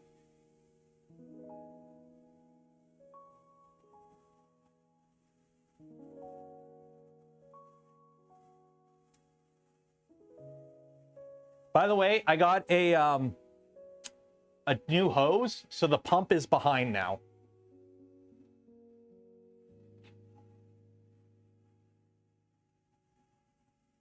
So will it cut that out? It will. That will work. That will work. Okay, perfect. That'll work. Would you recommend the SV08 or the Troodon? I have no experience with the Troodon. okay? If you know, you know. I don't recommend stuff I personally have never used. I don't have a Troodon, and I don't know anyone with one.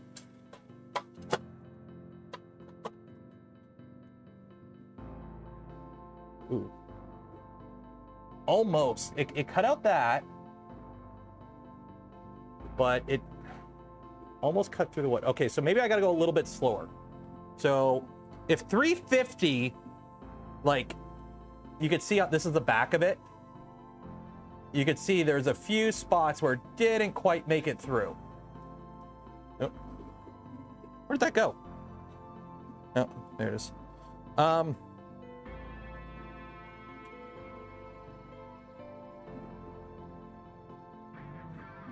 Yeah, so we'll, maybe if 350 barely makes it through, 325 should be okay, I think.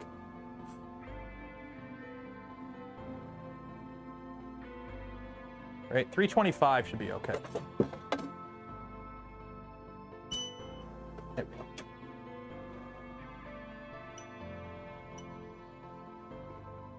Right, if three, yeah, that'll work. That'll work.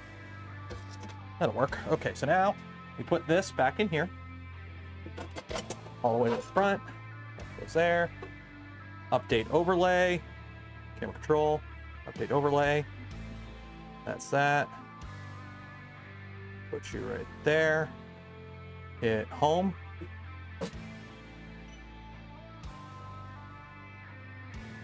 Home. There we go. Had both the Troodon and the SV08. Yeah, he might be able. Here's the thing, this ain't bad. I'm not saying this machine is bad. It's just kind of sloppy. When I say sloppy a good term? I don't know. It's like, it's 80% of the way there. It's just the parts that aren't all the way there are like, need more time in the oven. And are you okay with more time in the oven? Like buying something that's not quite ready for that price? That's a you thing. Okay, so we'll drop that to 325 at 100% power, line mode. Okay. Make sure the framing is good.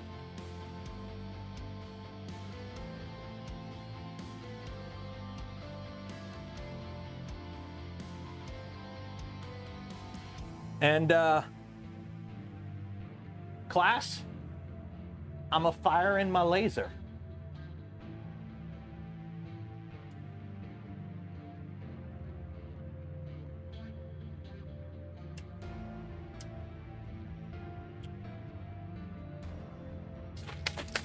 No laser cam? I don't have a, like, I only have this. Like, I don't think my cable's not long. I need another camera for over there. Because I'll be honest, we're probably gonna end up moving the Milo because I ain't got room now. So the Milo is probably gonna go to the other side of the wall and the wire EDM would probably live on here. That makes a bit more sense, I think. Yes, I got a fire extinguisher right here.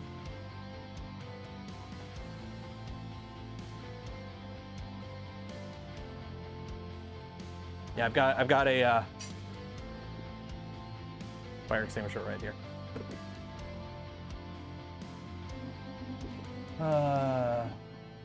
And here's the thing, it does have a camera built in. The problem is the camera can't be used by more, because it's a USB camera, it can only be used by one program at a time. So, that is smoky. But it is cutting through, so that's good. I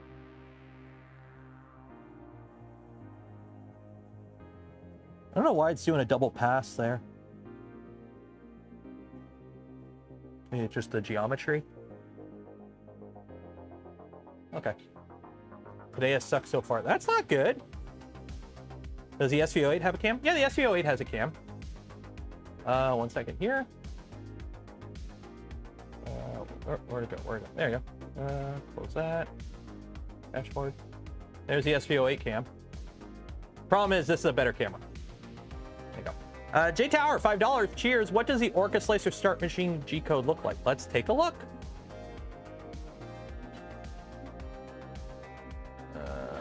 Machine G code. So it does a home, a G90, a move to that position, and then start print, and then G90. So it calls up the start print macro.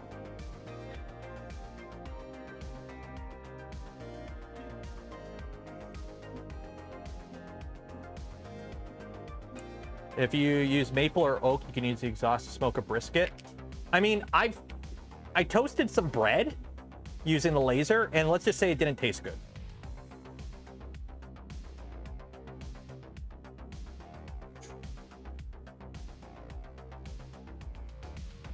How is this? How much smoke is coming out of this? Oh, wow, that is smoky. That is smoky. I am... Yes, we get it, bro. You vape.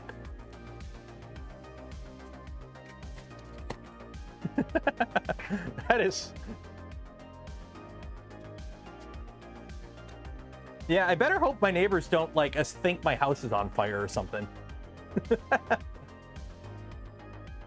I do need to get some thinner wood. This will be good for, this is the thinnest wood they had, was 1/4 inch, which is like 6 mil thick, 5-6 mil thick. What is it? Is it 6 mil? Yeah, which is about as thick as you would probably want to go. I probably should get some 3 mil thick stuff for, like marble runs and whatnot. Gonna need a carbon box or something. Well, I could just shove it outside. Why deal with the problem inside when I could just make it everyone's problem and do it outside? Phenol formaldehyde. Okay, well, I'll let you know. Home Depot, Canada. Birch plywood.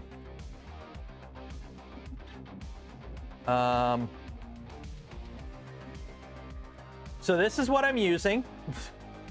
It is wood. It's economical. It's birch. It's 24 by 24 inches. That's all I got.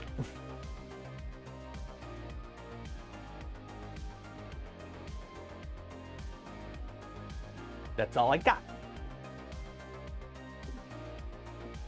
Has the second impression of the printer been better than the first? I updated the firmware, and it still doesn't do Z offset correctly. So you're still gonna be fighting drift until you update it. Because they don't use the load cell. They still don't use the Z load cell for nozzle offset. They still rely on an inductive probe for nozzle offset. So...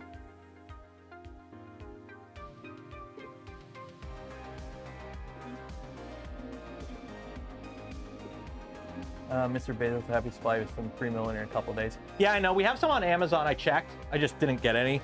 I wanted to get some thicker stuff because I wanted to make some rep racks. I wanted to try how the rep racks work.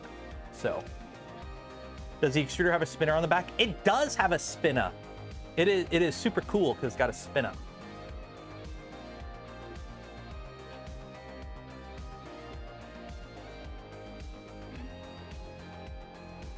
When you cut wood improperly with the table saw, you make smoke like ABS units, not great. Cooking bacon releases VOCs. Being in a house with a carpet releases VOC. Hell, I worked in a tool and mold shop around all kinds of bad chemicals for 7 years, and then before that, I smoked for a decade. And then I was in the Army, where guess what? Guess what material they make the barrel bags for machine guns? Good old asbestos. Straight up asbestos. You take the barrel out, it's covered in asbestos fibers, and you're just holding it. So, like, it's all about limits and moderation, and basically, like, try to avoid the bad stuff, but you're going to get exposed to it anyways. It's just how much you're exposed to over what time period. And it increases your chance. It's not like all of a sudden, oh, you got cancer. It's like, now you got like 2% instead of a 1% chance of getting it. You know what else releases VOCs? A freaking laser, which is really cool.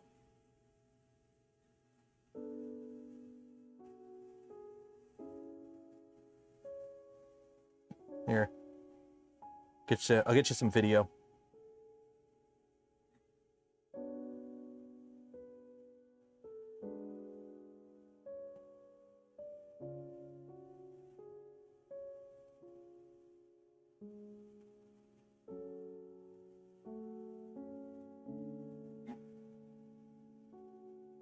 There we go. Is the disease that been carried by asbestos fire? Yeah. Well, it's not that it's asbestos. Is it mesothelioma? Is what you get from asbestos? Asbestos fibers basically get into your lungs and basically like are so small they like pierce all the molecules or something. Like they basically just cut up your lungs and make you get sick, right? Is that how it works? It's not good for you. Let's just put it that way. It's not good for you.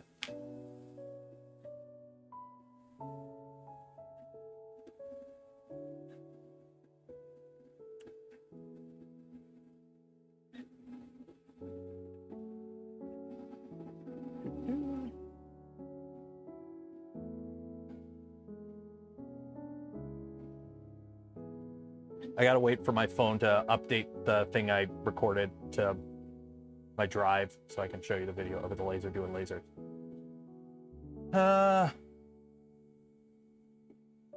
Financial compensation. Especially like microneedles. Yeah, asbestos is not good for you. I will say this is smoking up the room a bit. Like I can smell it. But just like looking at what's coming out of the hose, it's a lot worse outside. That's for sure. Which way is the way? Oh, that's why it's, I gotta blow it the other way. Why am I exhausting upwind? Exhaust downwind. There we go. I'm like, why am I still smelling? It's because I'm exhausting upwind. Like a big brain person.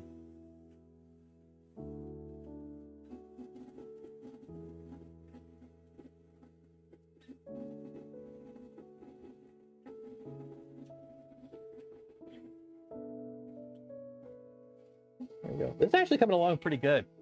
A little melty. PLA is a little melty for this. You can see some of the strands are drooping a bit, but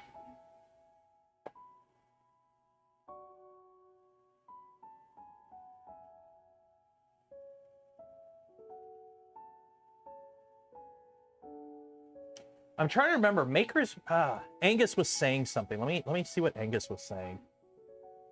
Wise. Which one was it? Which one was it?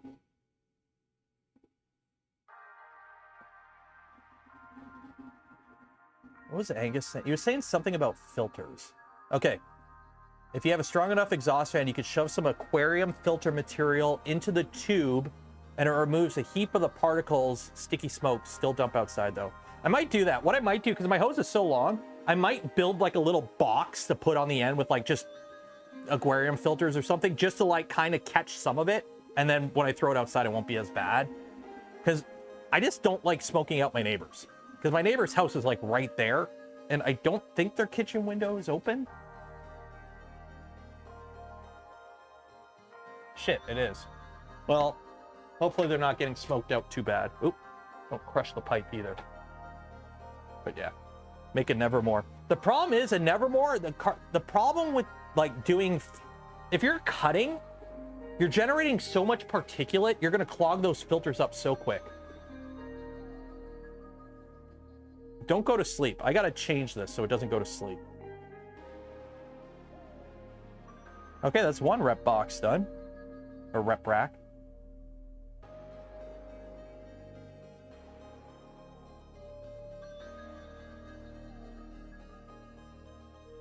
Actually, I might be overdoing it. I think it's set up, the SVG is set up to do 2 passes for all exterior lines, so I'm allowed to have fires where I am? I think so, as long as you can't have open fires. I think they have to be like in something. The laser lens will get dirty. I've got a pump, I got an air compressor going. It's got a little air, it's got air cooling.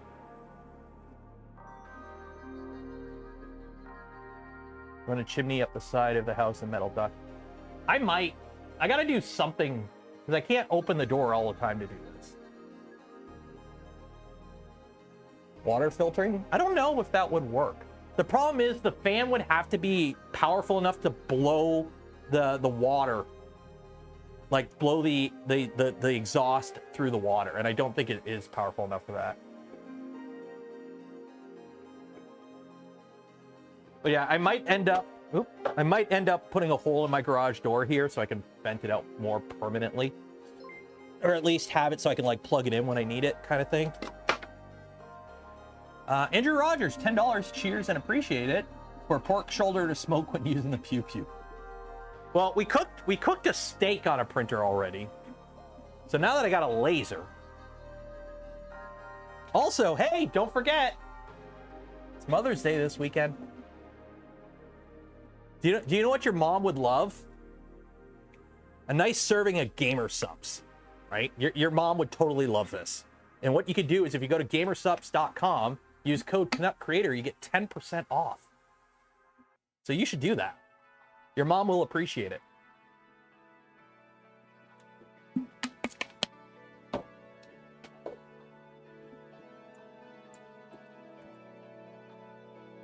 Yeah, moms love gamer subs. Yep.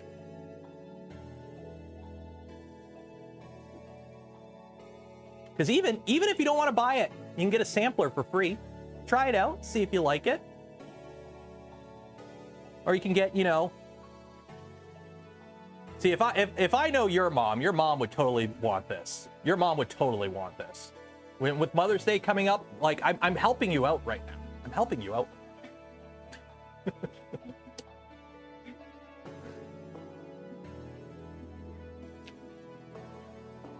Ooh, that is smoky. Oh, it's doing the exterior cut, that's why.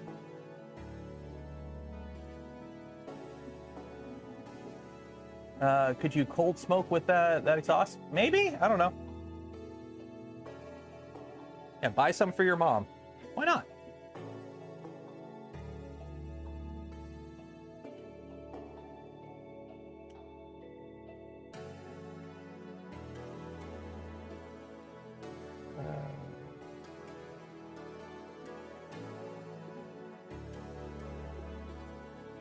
Like here, even for those, even if you hate anime, they make just a generic black and white cup too. I've actually got a few of them. I got like the generic ones. Not everything has well-endowed anime waifus on it. But for those that do appreciate the finer arts, they do exist.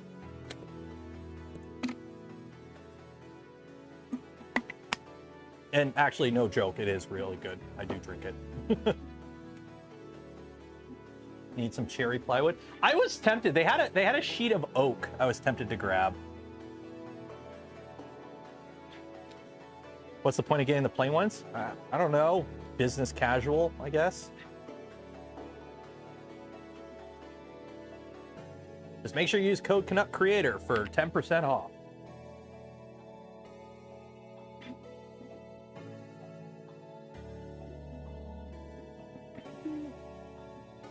Don't need a powerful fan to make a water filter, just a length of pipe and a gullible dope head that thinks you get a fancy box. What? A gullible dope head that thinks you have a fancy. Oh. Are you partaking of the bong right now, my friend? Caffeine as good as energy drinks? I would say I drink this at night and it keeps me up. I don't have proper market like studies to go, this gives you more energy than Red Bull, but it's good and it's got caffeine and it's better than pop. Devil's lettuce. Do not partake in the devil's lettuce. Get a cocoa press, make your own. Hey, the laser's done. Okay, I gotta let that cool. And see if it actually worked. Did I slow it down? I did slow it down. Jazz cabbage. That's a good one. I haven't heard that one before. Jazz cabbage. That's a good one.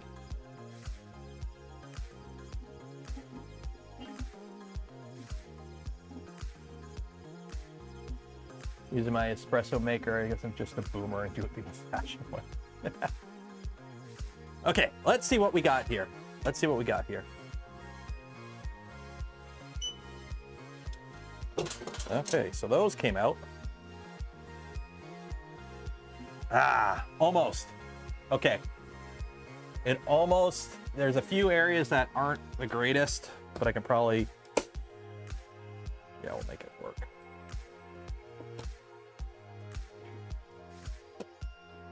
Okay, let's get these out. That's out, that's out. Oop, okay, don't do that onto the keyboard. smells like burning.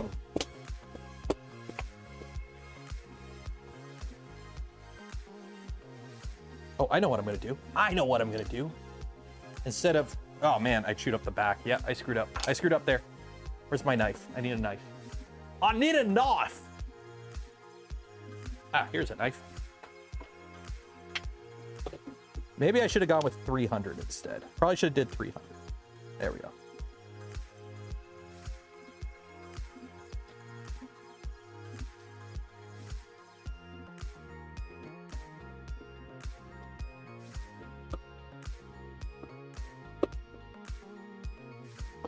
There we go.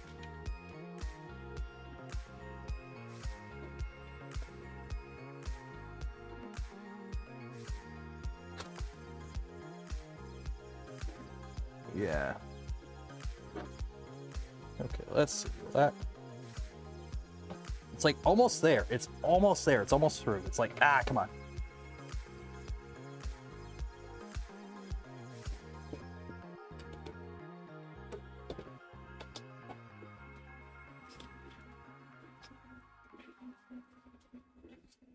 Can I cut this?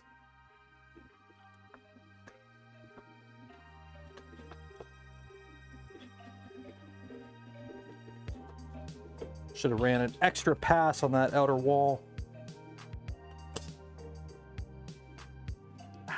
Dang it. It's almost there. It's seen you play Knifey Spoony before.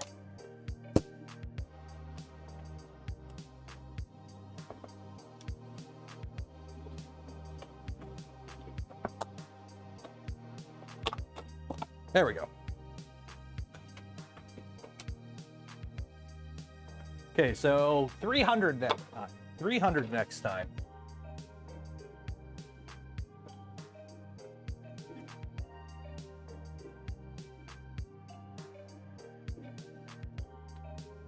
But that's not bad. That's not bad at all.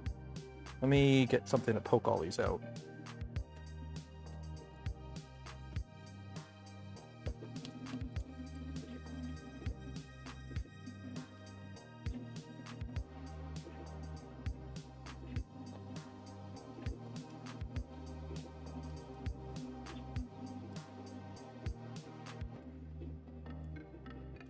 Get all that out. I'm going to be stepping on this for a while. Why did I just knock it all on the floor? That was not a big brain move. Where did I put the... Where did I head up? Oh, there it is. Over here. Clean that up a bit. There's one. I wonder if I should have had the laser closer. Maybe that was it. Yeah, it's a stringy vase.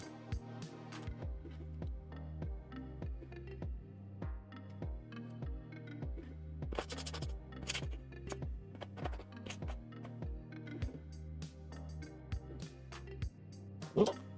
Yeah.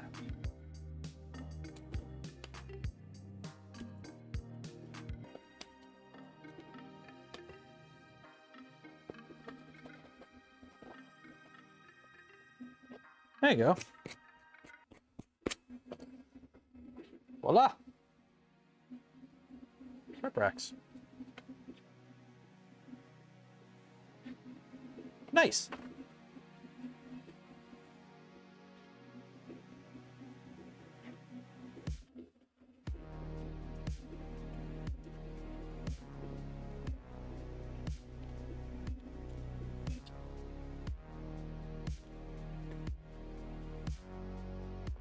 Come on, come on, come on. Oh, no.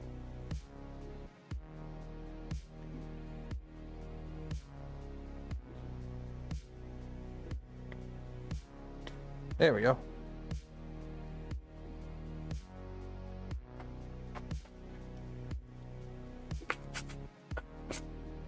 There we go. 2 rep racks. Backs are a little ick. That didn't cut through all the way. Faster than printing. It is much faster than printing.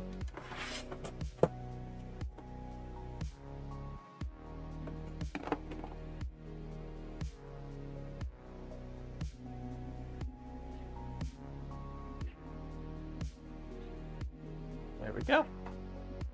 Benchies. I did benchies on it. I don't know where it went. Yeah, here we go. Behold, laser benchy.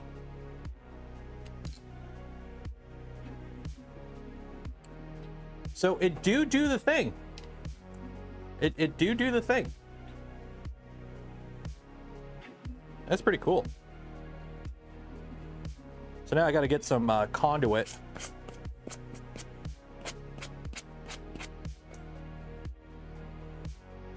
So I can put these up on the wall. That actually worked pretty good. That came out pretty good. Now I need to make some French cleats. How scorched earth edges? I would say within acceptable limits. I don't know. What do you consider scorched? Like, yeah, on the side they're black, but like here's the top, here's the front, here's the back. That's not bad. Oh, I'm gonna 3D print the French cleats. I'll just 3D print the block. Put them on. Do you mean sit on my fingers? A little. Got some delamination. Where? Oh, that'll be okay. That'll be okay. The force on it is this way, so I'm not too concerned about it delaminating a little bit. But what you can do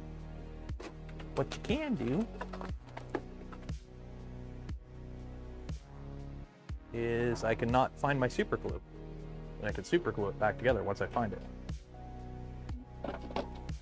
What you can do is not find your super glue. Where's my super glue? Here's my super glue.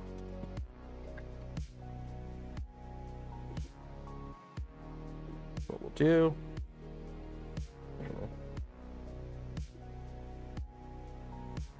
put a super glue in there. Is one delaminated at all? Nope. And then we get the clamps.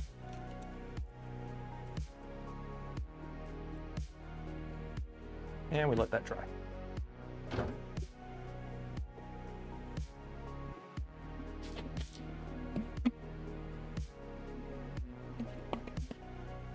Yeah, it's 6mm birch plywood. Okay, so now I guess I can do that,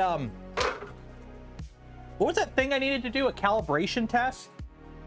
A calibration test? I can do that calibration test so I can figure out how dark this is.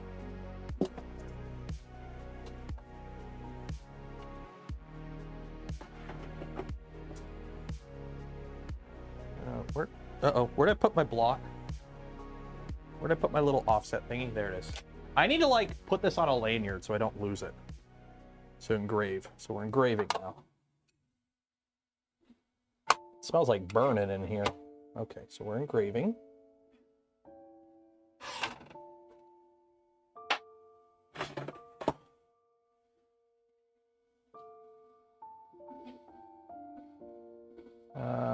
Light burn. Let's bring up light burn so I can know where it is on here.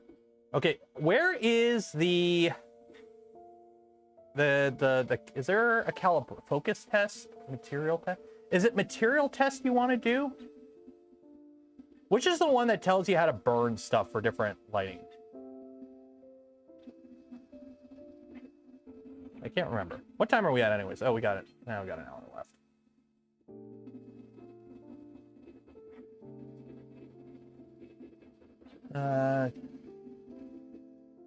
Then tools. Let's see here. Tools, laser tools. Yeah, there's focus test, interval test, material test, center. I'm assuming material test.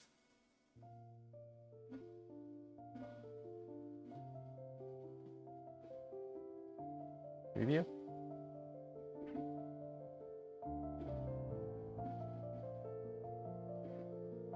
Oh wow, that tells you all that. Okay.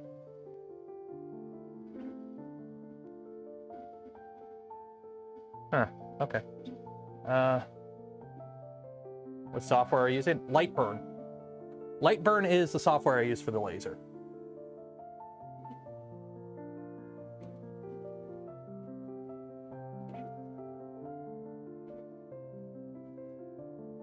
Camera control, update overlay. Okay, tools. Laser tools, material test.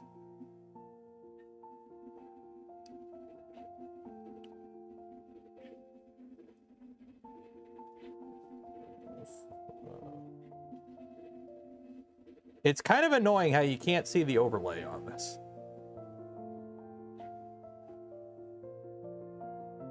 You turn the red off, that just shows travel at different speeds. Laser tools, material test.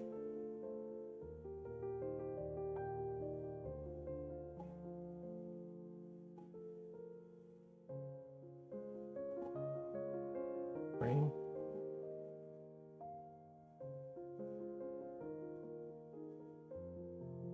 Okay.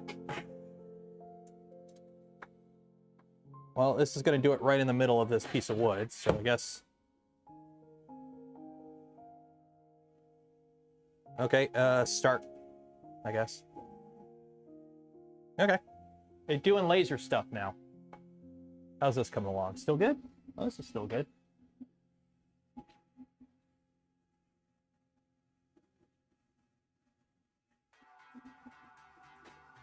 Got a laser for Christmas a couple years ago. Smelled so bad. The first test, it's been relegated to only etching knives and forks and coated metal business cards.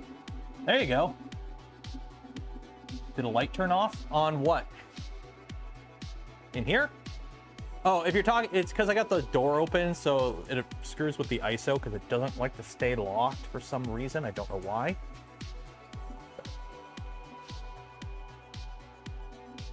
Don't turn the setting. Well, we got it set for default. I'm just doing whatever default is. So we'll see what we get.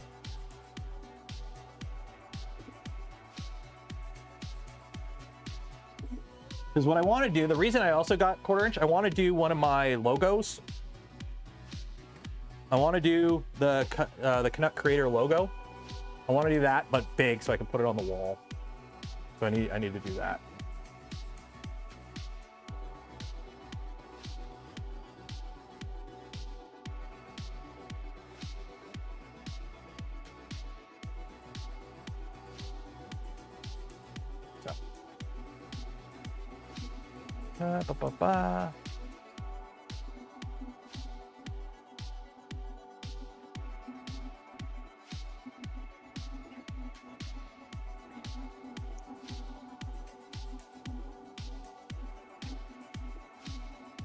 I sent you 2-tone logo for engraving bigger. Yeah, did you DM it to me? If you did, that's okay.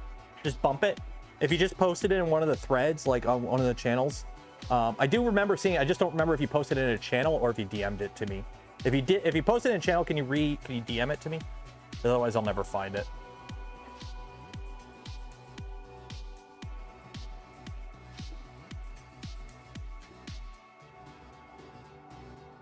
DM me? Okay, I'll look it up then.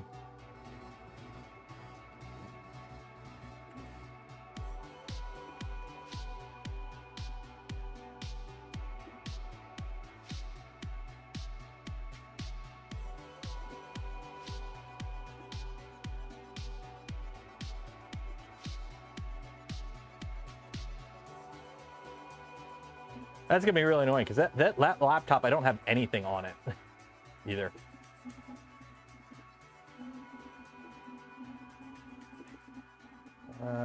Jumping in. How's the firmware update? Don't know what it did. It still doesn't do a proper startup. What I mean by that, it doesn't use the inductive probe in conjunction with the Z offset load cell. With the nozzle, so you still have to fight drift issues, so it's still not set up right. Is that done already? Oh, okay, there we go.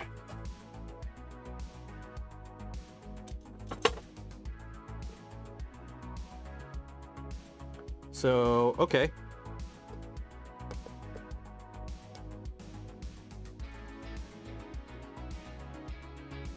well, I got this. That's cool.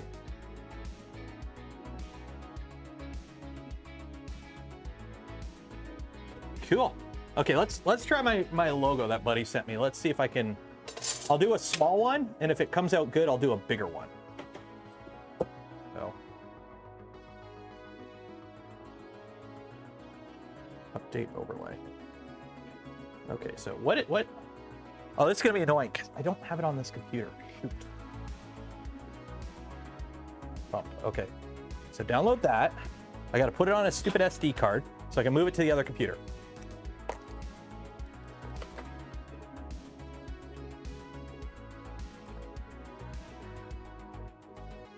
Yeah, try an image now. Yeah, I'm gonna do that. Scan and fix. Drive.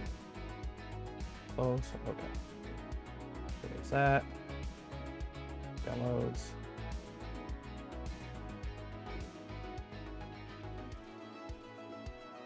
Your wall hanger logo. Okay.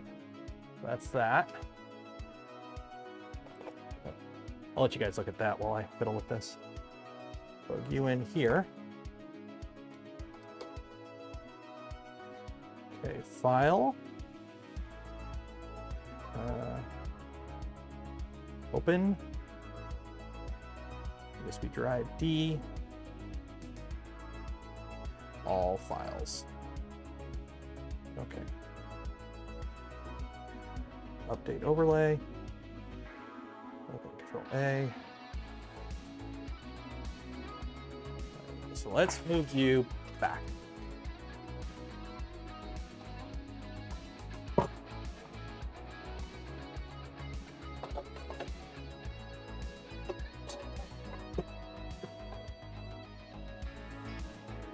There we go. Okay, update overlay. Okay, so you're gonna go up here. Okay, so cut layers. Okay, so let's see what we got here. So,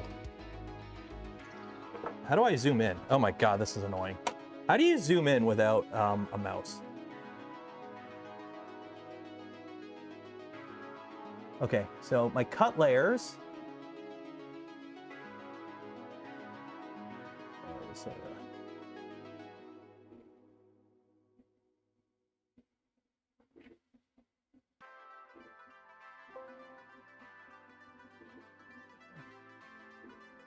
Okay, that's a cut. Okay, so that's a cutout. So that will be a line at 300 millimeters a second at 100% power with air assist. Okay, so that's that one. Okay. That one, I want that to be a line. Okay, that one is going to be, that's going to be the darkest. So I want that at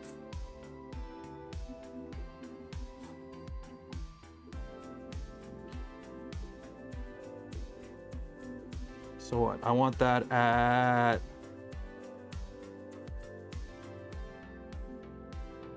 2000.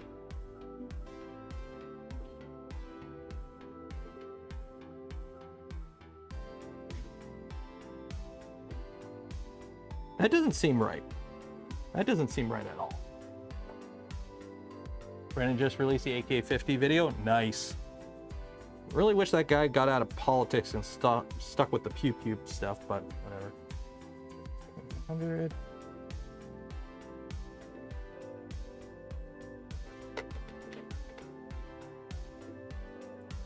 Assist.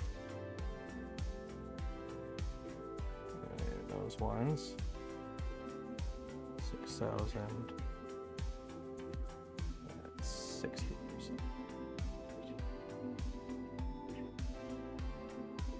Okay. I think this will work. So home. Oh, it would help if I had the piece of wood in there.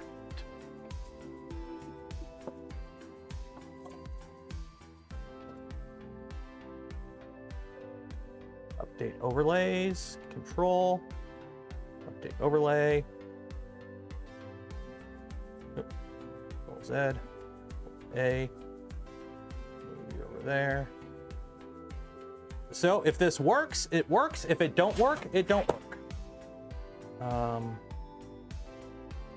Home, frame.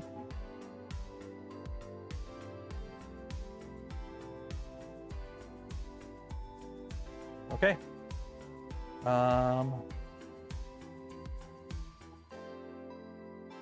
Start.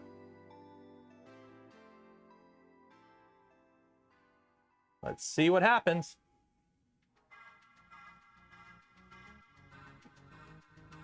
See what happens. If it works, it works. If it don't, it don't. The test you did might be a bit off. We'll see how it goes. Is the SV06 now a thing? Is it worth it to kit build a 2.4 SV08? Okay, here's the thing. The SV08 is its own printer. I don't know. I know why everyone compares it to a Voron. I mean, in my video, I call it a Voron in a box. This has absolutely nothing in common with a Voron functionally, or beyond it being functionally similar. Not a single component from a Voron is compatible with this. The way it's assembled is completely different. The way the material, like the frame, it's completely different. If you want a printer to mess around with and tinker with, get a Voron. If you want a printer that you just take out of the box and print with, get a Bamboo. If you want something that's kind of in the middle, maybe this is more your thing, but it's not quite either. You don't have the freedom of a full DIY machine, but you don't have the out of the box print and go of a completely commercial off the shelf machine. It's kind of in a weird middle ground, in my opinion. Like, by itself, it's not bad, but it's still very rough around the edges. And other than print volume wise, there's better options in the same price bracket, in my opinion.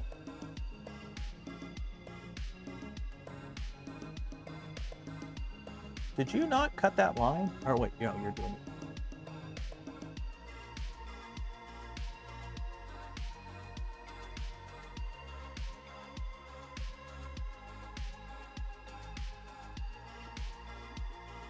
You get better repairability than a Bamboo then. Yeah.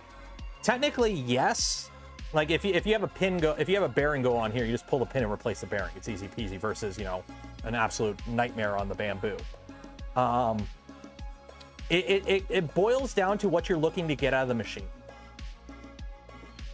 Like if you don't need 350 at this price point, remember, this is an $800 machine. It's on sale right now, but with the enclosure, it's an $800 machine. Okay, the enclosure is an extra $100.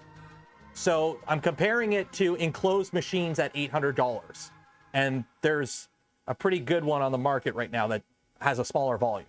So if you don't need the volume,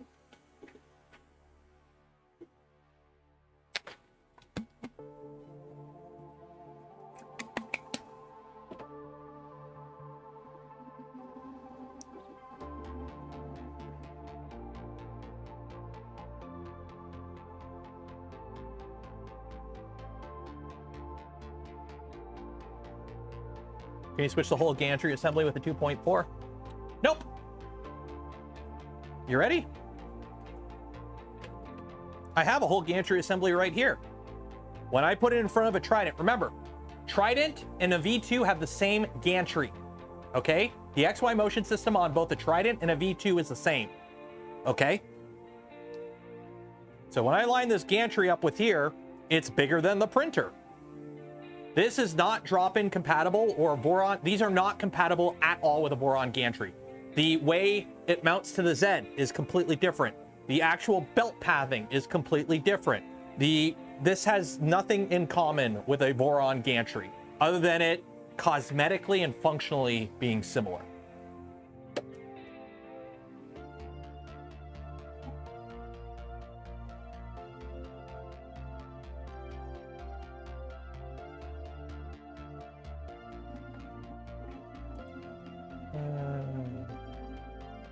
Time is money, and some don't have an investment to build a Voron. Then don't build a Voron. There's nothing wrong with not having a Voron. A Voron's, in my opinion, it's a cool DIY 3D printer. But if you're not looking for a DIY printer, just get a commercial printer. You don't, like, getting this because, oh, it's a Voron you unbox completely makes it not a Voron. You build a Voron. It's your Voron. You don't buy a Voron. You build your Voron, unless you buy a used one. So buying this to get a Voron without getting a Voron is like buying like it's not.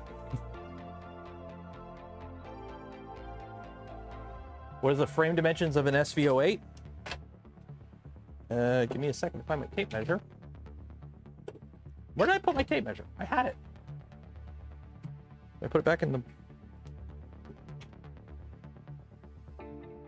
Where did I put my tape measure? It's bigger. This is bigger than a V2. Or this is bigger than an equivalent size Voron for print volume wise. Would this be compatible with some of the Voron tool changer mods? Not without heavily modifying the mods. The tool head is completely different. It mounts differently. And also, this has nowhere, this isn't an extrusion. This is just sheet metal. You'd have to drill and tap a whole bunch of stuff to mount up here. And I don't know if it would be compatible. So like if you wanted to put like stealth changer or something on here, probably not. You'd have to completely you'd be basically designing from scratch. Simple as that.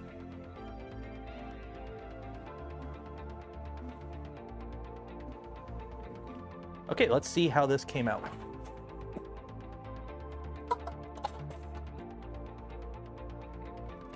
Yeah, almost cut through. Again.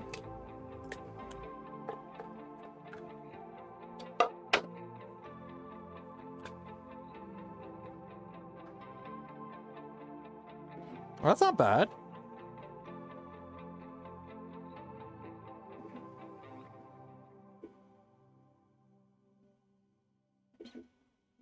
That's not bad at all. Except for that part right there. There we go.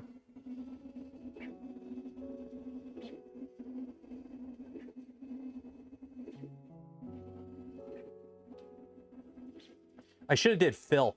I should have filled it. 1 second.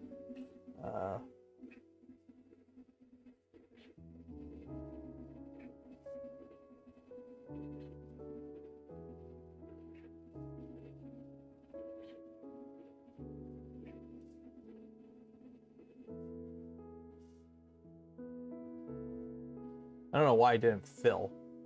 Yeah, whatever.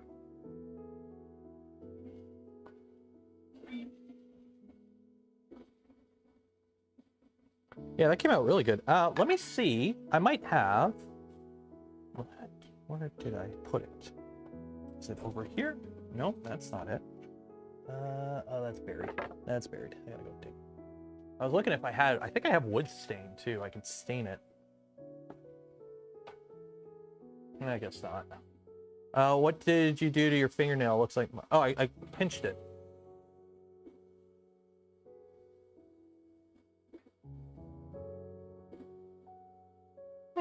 That's pretty cool. Slow down the cut. Well, the cut was at 300 millimeters a second.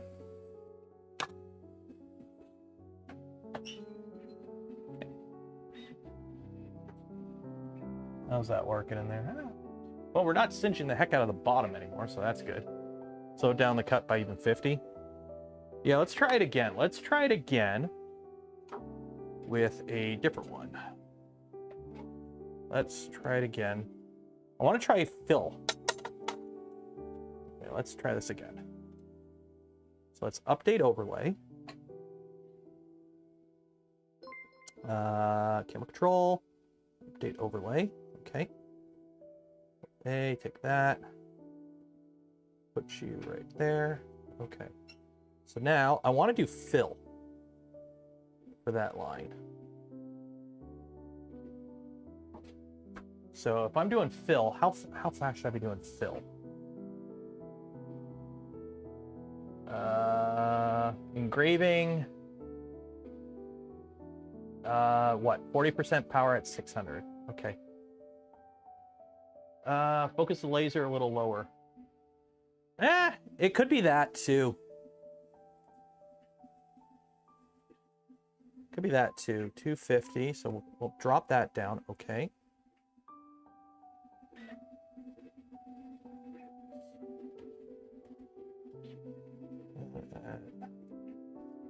60%.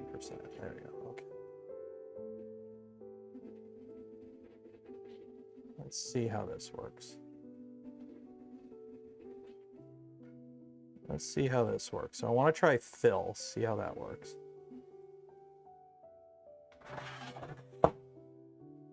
Home. Frame.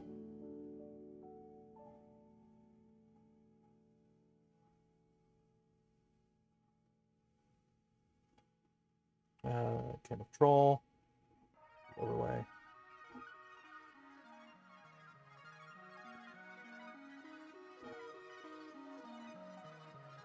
Frame.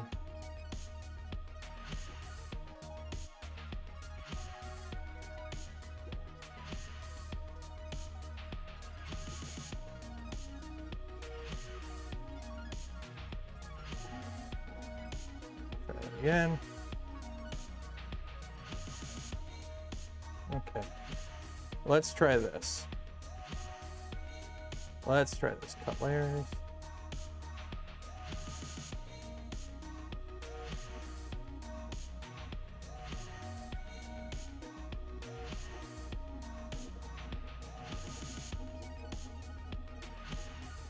Oh wait, no, Control Z.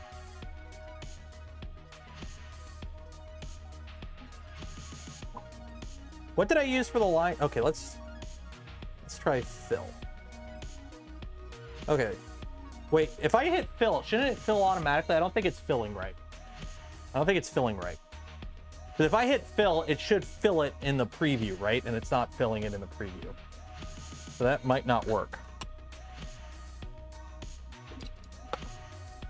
Yeah, I don't think that's going to work. I think that SVG I downloaded. Oh, no, it should fill it. It should fill it. If I hit fill, it should come out like that, I think. Okay, so let's see how it goes. I got to change the preview settings. How do I change the preview settings?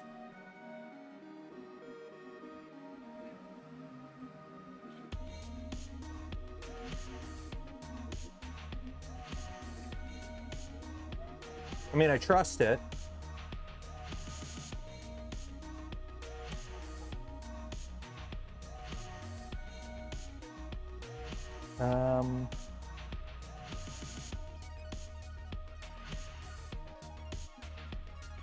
USB extender works great.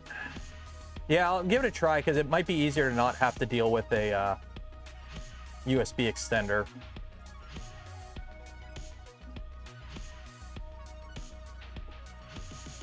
One second here. Okay. There's awareness on a vector, DMVO image. Here. Oh, there you go. Window view style filled smooth. Okay. Window view style fill smooth. There we go. Okay. Start.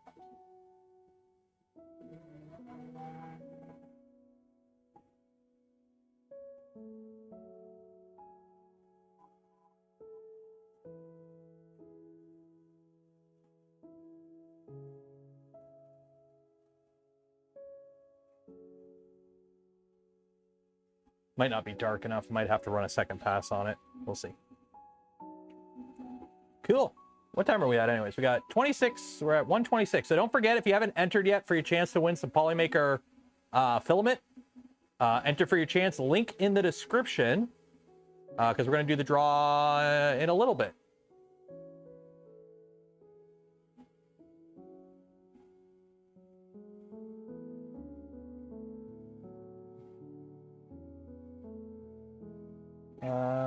What's the tray look like? I'm on to you. Not G10. Thank you for coming a member. Cheers and appreciate it.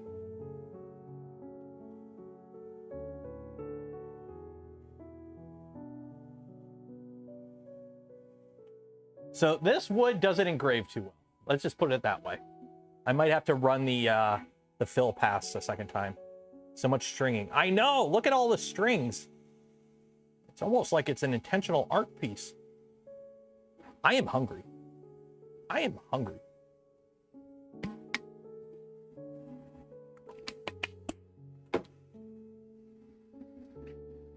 Is a good way to say it, the SV08 is a Voron cover band. Yeah, that could work. That could work. By the way, what's OSHA? Who can point out everything wrong in this video? Who could point out to me everything wrong in this video?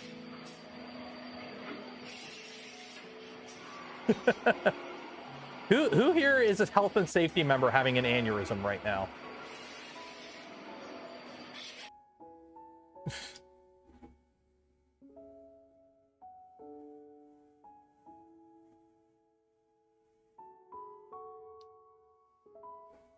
What's wrong here? Yes, everything is wrong.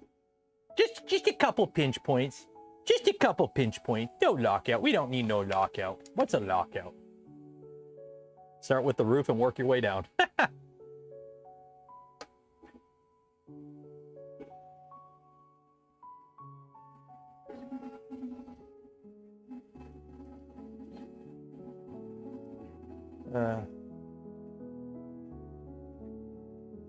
My K1 Max hit my hand the other day. Oof. I've been bumped by a printer tool head while trying to like fiddle with something during a print. And if that is enough to like smack you, imagine a Kuka arm that don't care.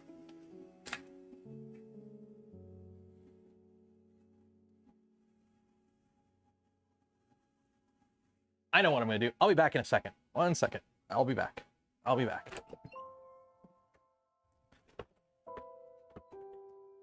I know what I'm gonna get. Haha.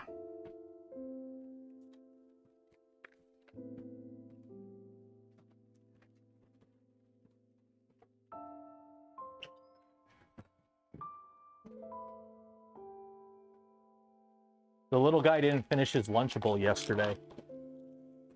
I'm gonna steal it and eat it.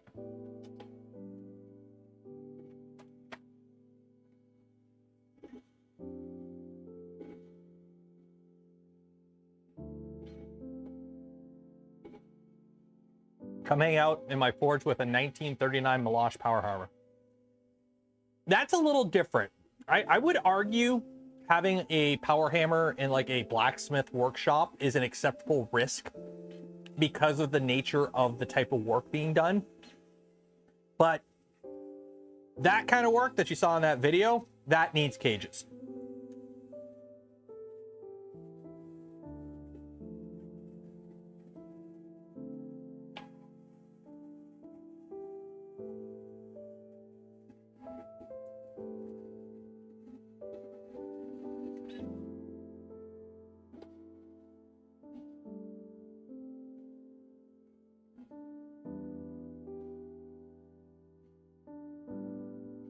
Perhaps that's the owner and therefore no violations. Yeah.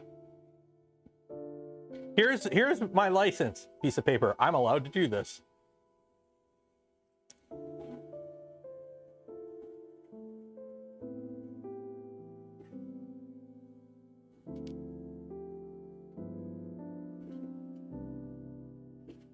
What's Canadian OSHA called?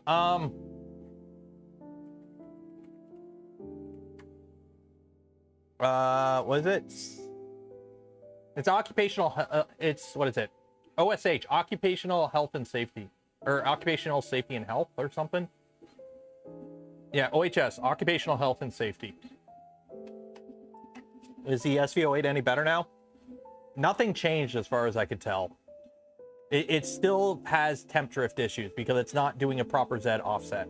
I'm running, and for those, I'm running their slicer, their brand new slicer profile and their brand new firmware, and it's still not doing Z offset correctly.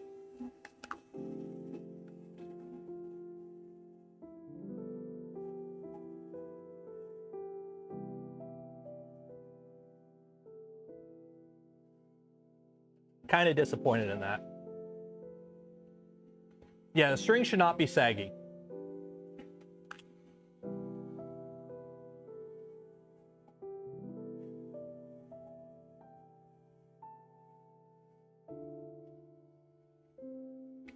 This is a good test. These prints right here are good tests to ensure that the people who made the slicer profile knew what they were doing. What is something let me pull it up here. Let's see what they have.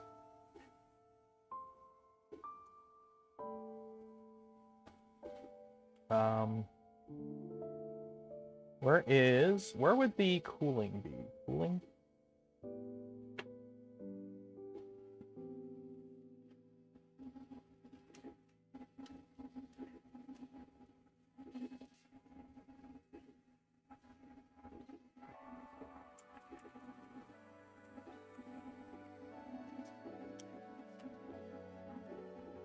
Yeah, there's your problem.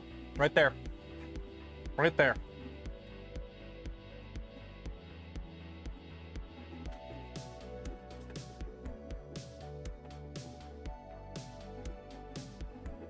What's missing from that fan, printer.cfg?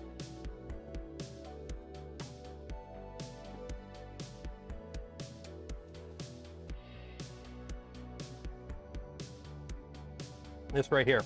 This is what's missing. Again, what's happening, the reason this little area is looking like shit and this area is looking okay, it takes time for your fan to kick on. It's a ramp up time. So if you tell the fan to turn on, it's not like you get instant hot air or instant air. It takes time for the fan to spool up. They don't have that called out at all in their config. They just have fan max power 1.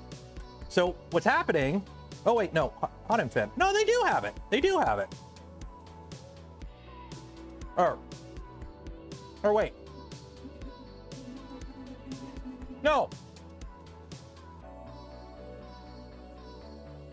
They have it only for their for the hot end fan, I think. Oh wait, no. Extra, wait, PA1. No, yeah, this right here. Am I reading this right? This right here is the hot end fan, not the part cooling fan. So yeah, so the part cooling fans don't have a kickstart time. So what's happening is they're not reacting properly. Because normally with the kickstart time, the firmware knows to turn the fan on just before it actually needs it, so it'll spool up to what it needs to be or what it's called out. This isn't doing that because they didn't set up the config correctly. And again, newest config. So chocolate Teddy Grahams. Nom.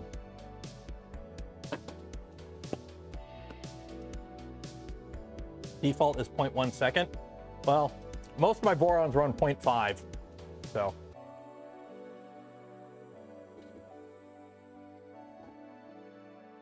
The hot end fan doesn't need it. It's the part cooling fan that needs it. And as you can see, it's not working right. Yeah, you did. Yeah, now you know what kickstart does. And looks like Saval doesn't either. So. This is what I mean. This is what I mean about like why I still can't, like the machine's still not done. Still not done. They still haven't finished it right. Nice drink of some blowhole blast. Wash down the Lunchables. Not even a Lunchable. How much are Lunchables where you are? They try to sell them now. I was at Walmart. They want like 3 for $10 for Lunchables. F that. Costco has like a generic not Lunchable that's like 6 for $14 or something like that.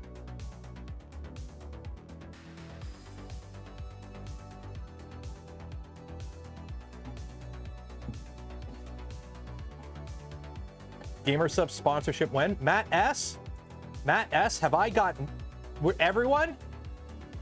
Matt, I'm making Matt S's day. There you go. Use code Canuck Creator, $10 off Gamer Subs. And if you don't want to buy anything, just click the link and go get a free sample. It's free. Go get it. Just sign up for a free sample. Just get it. It's a free sample. But if you want to be really cool, you should get a cup. And a few tubs. G-Sub sponsored when? Now. Although, is it really a sponsorship? Like, I don't know. I'm personally of the opinion sponsorship it infers I'm being paid to promote.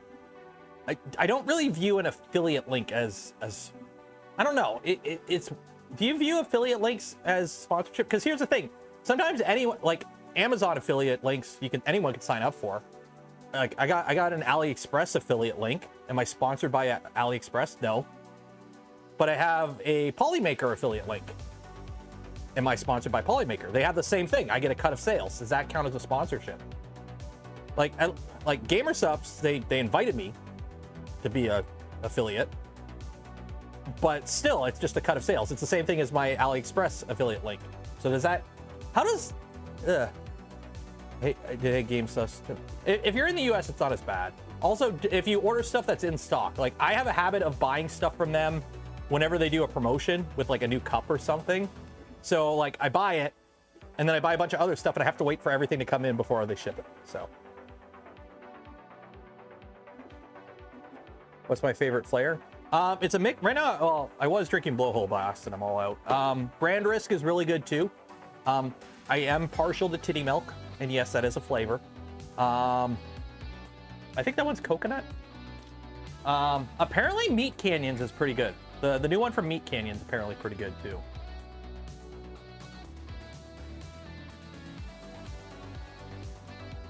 Yeah, so I have a banner. They gave me a package.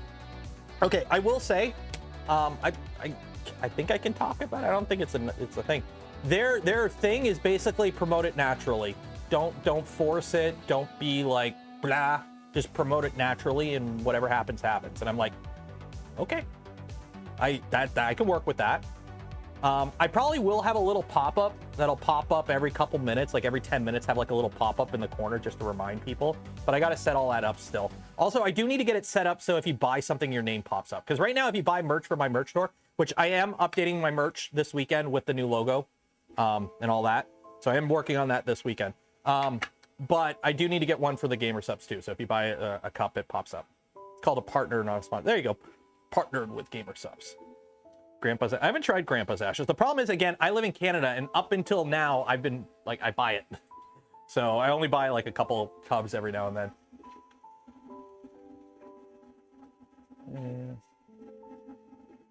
Nothing natural about that.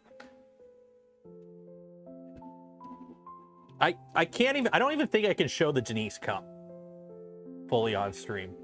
I mean, technically, it is safe for work, but it leaves nothing to the imagination.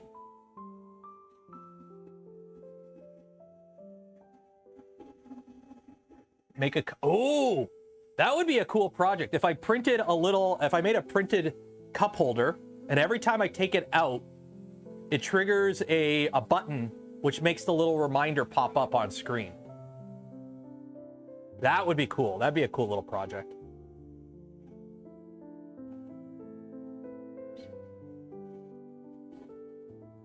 How's the laser coming along? Anything on fire? Nope. Just engraving. I will say this cuts really good, but it does not engrave really good. I'm gonna have to run a second pass of that.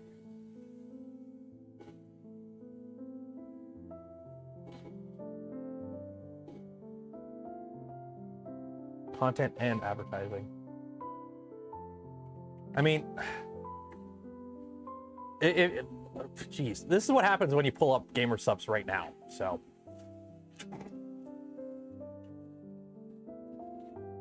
Apparently that flavor is pretty good too.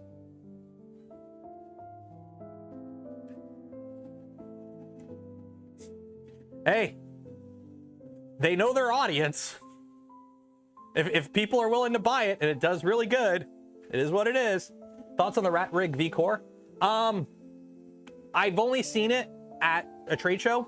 I only saw it at Rocky Mountain, and I think it's a solid machine, but I have no personal experience like running it, so I can't really, go, oh, buy it.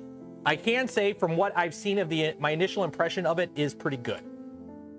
I think that's a good way of saying it. My initial impression of the machine is pretty solid. Yeah, this is a Big Tree texture. I like it. I'm surprised. Do they sell it on their store? They should. It's actually, I like the design. So. Now your teen's fascination is obvious. Well, in that case, Chris, when their birthday comes up, you can buy them a tub for 10% off using code CanuckCreator at gamersupps.com.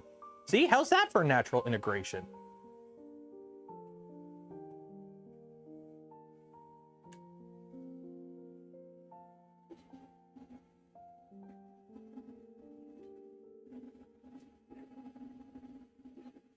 Although I did find where I put my Bucky's Hawaiian shirt, so I'll probably wear that on tomorrow's stream. Yeah, don't wait till their birthday. Buy it now.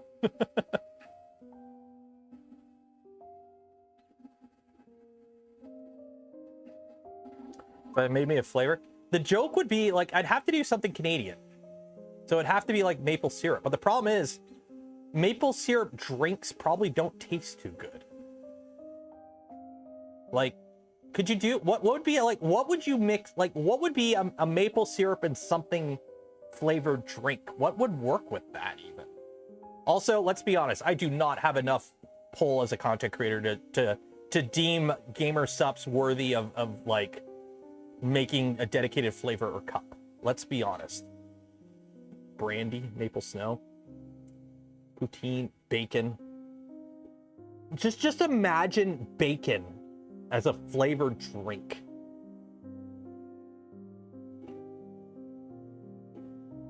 Like,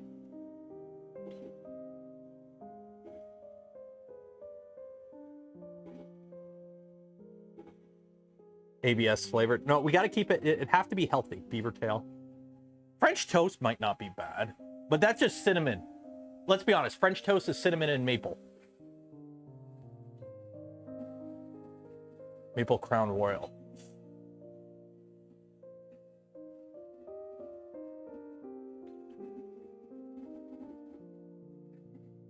Well, here's the thing. If you guys buy like 1,000 tubs of Gamer Sups, maybe.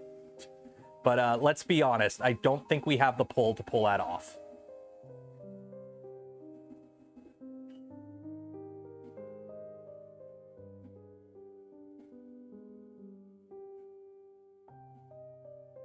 Let's be honest. Maybe.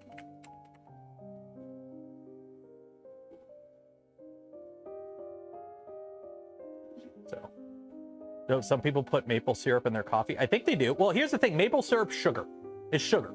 So if you put sugar in your coffee, maple syrup is kind of the same. Another news, Homeworld 3, Fig, backers, keys, ooh. Okay, Homeworld 3. I love the hell out of Homeworld 1. I played that shit way back in the day when it was like new. I never really played Homeworld 2 a bunch. But Homeworld 3, I'm a little hesitant on because I think it's gone through like development hell. So I'm waiting to see if I'll be interested in that. I will say though, I finished my Mass Effect playthrough the other night. Damn, I missed that game series. I haven't played Mass Effect in like 10 years. Like the last time I played through it all was like just before Andromeda came out. So I sat down over the last like week and I played through Mass Effect 1, 2, and 3 Legendary Edition, like back to back. And oh, did they un-F the ending? They did fix the ending years ago. They put out a DLC, a free DLC that added to the ending that made it a bit better. So yeah. Development hell. Homeworld 3 has been in development for years. Like it was supposed to launch like before COVID, I believe. Like it's like, yeah.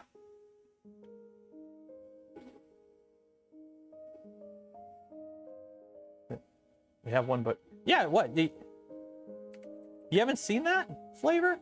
1 second here. One.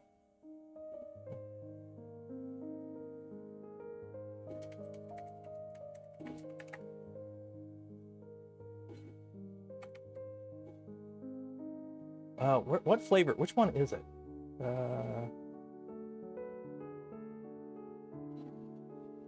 Where is it? Where is it? Where is it? Yeah, there you go. There you go, lean. I thought it was Biden Blast. There you go. Play into the audience. It's like DF, for those in our community who know the DFH store and how it works, same thing. Run with the memes.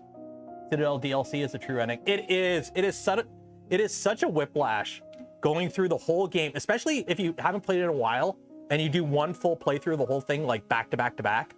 And then you do the Citadel DLC just before going into the final mission. You're like, oh.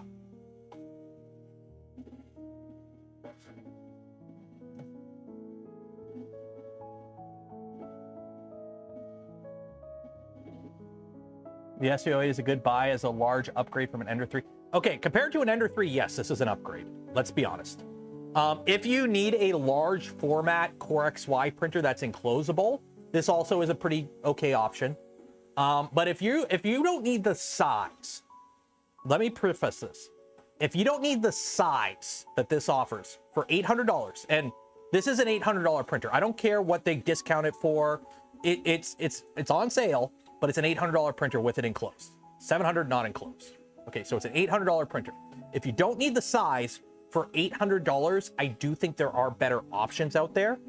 But if you need the size, you need to print ABS enclosed at $350, and you don't want to go a DIY route with the machine, you just want to buy it, put it together, and print in an hour, this may be an okay option. I still think it's undercooked, though. Hi, Steve. How you doing, Steve? Everyone say hi, Steve. How's my laser going? I am going to have to run a second engraving pass.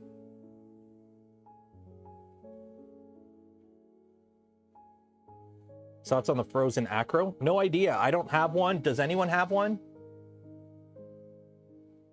It's just a render.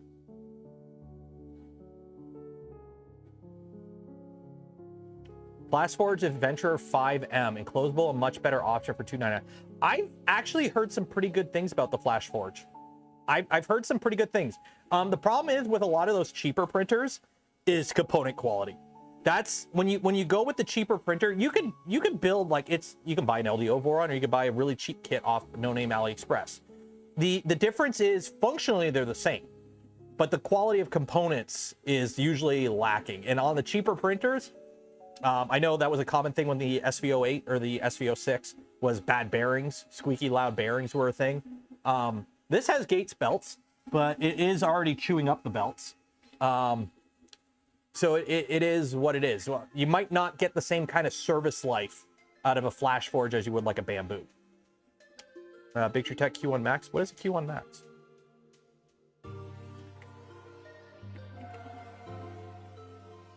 Ew, no. It's a V-wheel bed flanger. V-wheel bed flanger. Don't. Okay, if you're gonna buy V-wheel bed flanger, buy whatever Creality Ender 3 version's on sale for the cheapest. Otherwise, don't get a V-wheel bed flanger.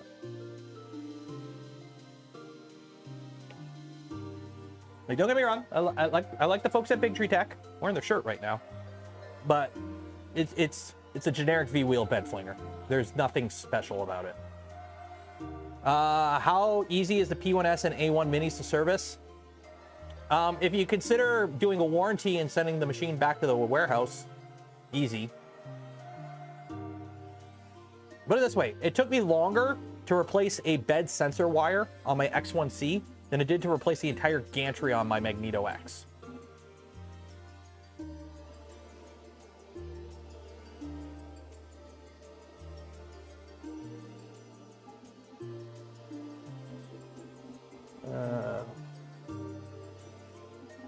On an SV07 Plus with crap, never going to touch SPOOL again. Fair enough. I know I personally turned down the SV07. They wanted to send me one, and I basically said it's an Ender with Clipper. I got nothing to say on it. Don't bother. What's your opinion on the LDO Nighthawk? Better than Can? I personally like it more than Can. It's easier to set up. It's less of a pain in the butt. And I got two of them installed, and they're both working. So. Cheaty X Max 3 enclosed, active heating, nearly same price. There you go. Infinimec TX. I don't have one, so I can't really comment on it. Any IDEX you recommend at the moment? Not really. I've had two IDEXs sent to me over the years, and neither of them were good. One was a Saval SV04, and that was just clunky. I think that's kind of a trend, unfortunately. It's clunky.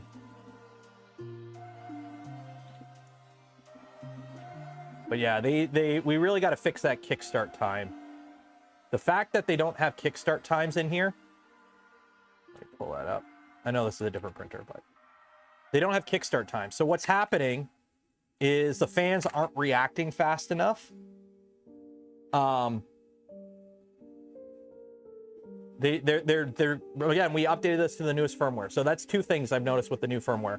It still doesn't do Z offset correctly. You're still going to be fighting drift issues because it's fully relying on an inductive probe. You know, it has a load cell center right here that the nozzle can hit for Z offset, like a Voron does. They don't do it that way. They just rely entirely on the inductive probe, and you're going to have Z offset issues. You're going to have drift issues.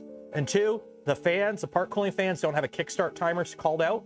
So what's happening is it goes, oh shoot, I need a lot of cooling right now, and it turns the fan on, and it's already moved past that point before the fan actually ramps up because they don't have a kickstart timer. So you can see that happening right here.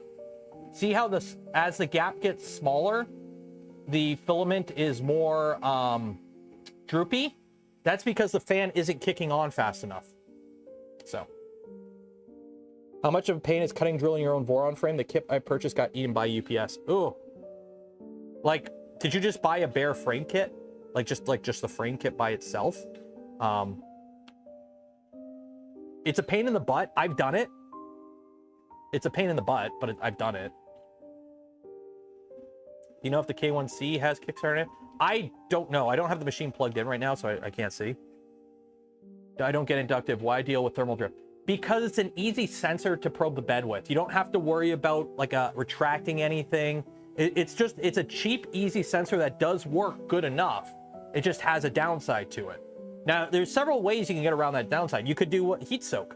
Just let the machine heat up for whatever temperature the bed's going to be at with the nozzle above it for like 10 minutes before you start the print. That'll get the probe to the ambient, like a stable temperature, and then probe your bed and off you go.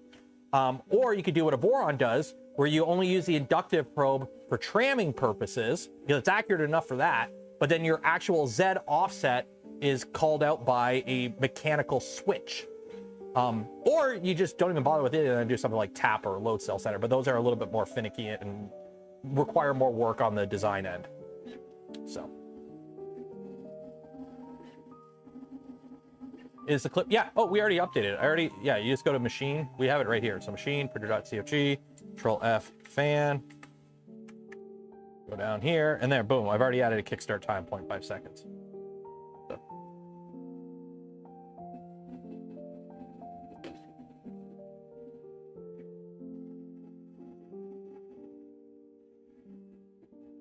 How's this coming along?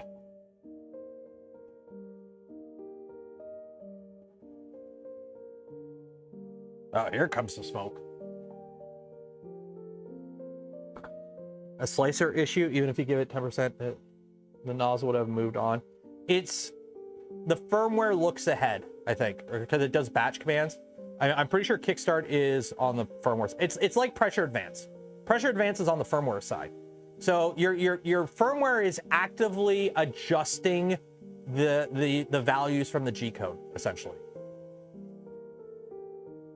How is the cooling compared to Stealth Burner? It has an extra fan. It has like a little kicker fan on the back. So maybe a bit better. I've never had cooling issues with my Stealth Burners, but that's, again, I print ABS, so.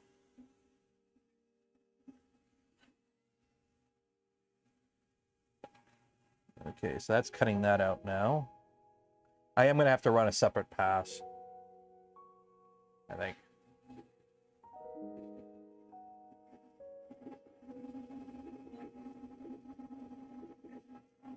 I'd like to see you change the start macro. Here's the thing. This is the thing I don't like, Rappy. I shouldn't have to change it. They know what they're cloning. They know what they're copying. There's a whole GitHub full of example configs for Vorons on how to set up a Voron printer that does everything the way it should work, based on 5+ years of testing the damn thing. And they did their own thing and it's not working right. Like, they could have done it. They could have literally just copy and pasted and changed the pinout and it would behave exactly like a normal Voron. But no, it does their own thing and it doesn't do it right. Like, I shouldn't have to. I shouldn't have to. And it's been over a month since I brought up the issue with them and they're like, hey, we got new firmware, and it doesn't even fix it. So.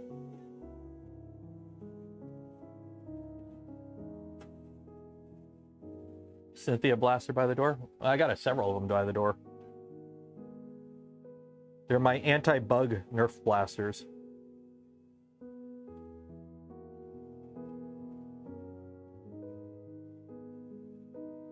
What do we got right now? Oh, we got to do a giveaway. Who wants to do a giveaway? You guys want to do a giveaway? We got 3 minutes. And the same issues with Clipper, took community fix them. Yep. I am still not a fan of Clipper on commercial machines. Honestly, these machines should be running RepRap. That's kind of my opinion on this whole thing. I really think more machines should be running RepRap. I'm going to run that again. Okay. So.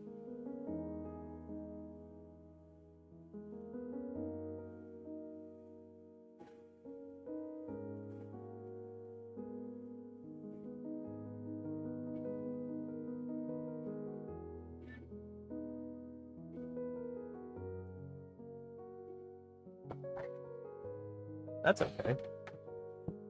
Delete.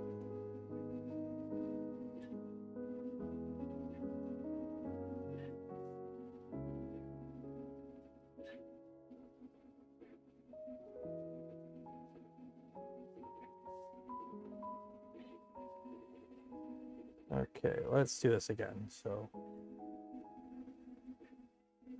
fortunately, this won't finish in time. I'll post a picture of it, but unfortunately, I got to run it again. I got to run it again just to darken up an area. Start.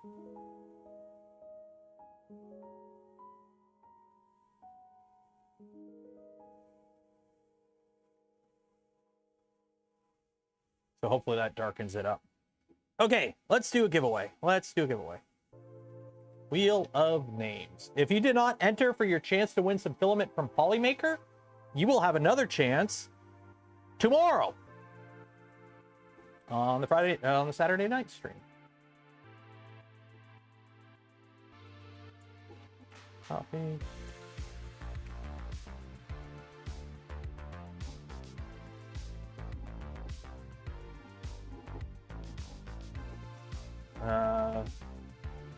Marlin is fine.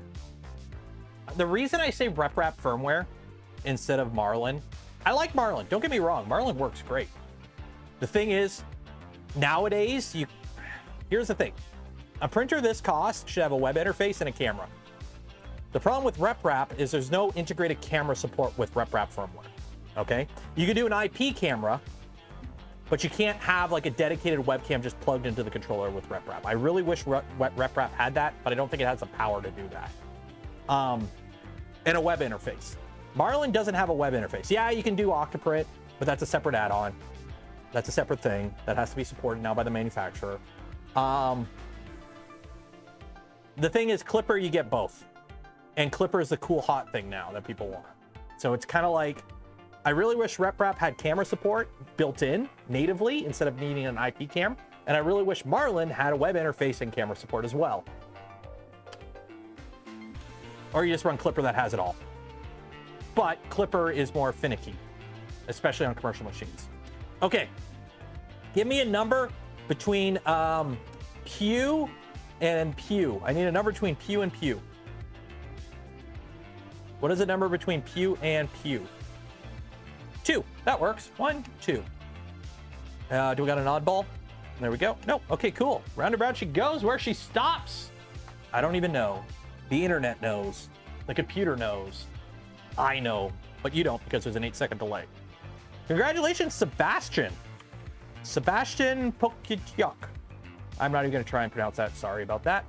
Sebastian P. Congratulations, Sebastian P. You have won yourself a spool of filament from Polymaker. So you will get an email from me after the stream ends with information on how to collect your filament. So congratulations. Yay, golf claps. Clipper is MCUs plus Raspberry Pis if you added Raspberry Pi to a Duet.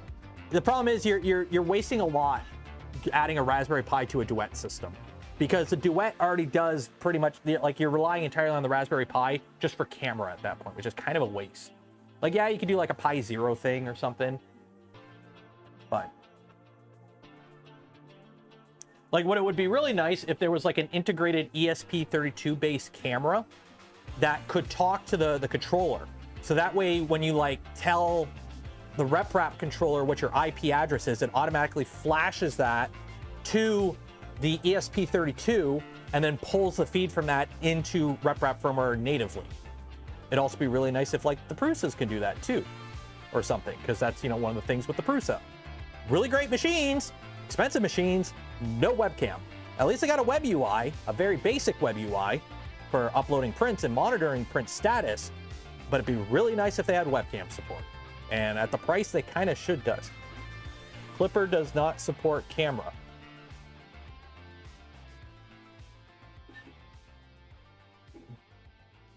This is Clipper. This is camera. Linux. Oh, okay. If we're getting pedantic, then yes. Clipper's dedicated Clipper UIs have webcam support. Yes. Mainsail and Fluid have webcams and they talk to Clipper through the API layer. That's Mainsail. But it's a package. Nobody runs Clipper just by itself. You can't, well, I think technically you could run Clipper by itself, but you don't run Clipper by itself. It's part of the ecosystem. You need the thing that can talk to the webcam to also talk to Clipper. That's like saying, you know, your brain doesn't need your foot. Your leg needs your foot. Well, it's part of the same body. I don't know. That made no sense. We're gonna call it there. I am starving. I need some food. Cars don't run off gas. The engine does. Exactly. Okay, so we're gonna call it there. I'll move up now that I know, or at least now that my opinion on the Saval build quality, it looks like I just got the shitty unlucky lemon Friday night afternoon shift build that they sent me, and everyone else who got review units got ones without issues. So I'm gonna lower my critique of their quality control a little bit from like not great to like it might be okay. That's a sharp edge. I still think it's still undercooked firmware wise. The slicer's not bad. The slicer settings seem to be okay, but again, the firmware is undercooked. It's still not using the hardware it has correctly, and they got to fix the fan curves. They don't have kickstart enabled, so the fans are not kicking on fast enough. So we're getting the droopiness in these short little areas because the fans aren't reacting fast enough because they haven't called it out fast enough. As for the Creality Falcon 2, congrats to Creality. You built something I like. Good job. And also Lightburn, you make good pew pew software. I gotta throw money at you at some point. Dang it, there's a fly in here.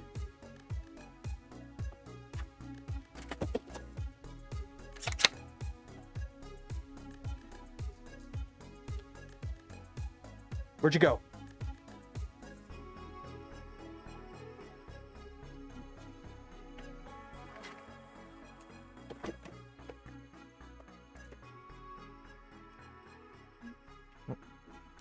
Load you up. Where'd you go? Where'd you go? Ah.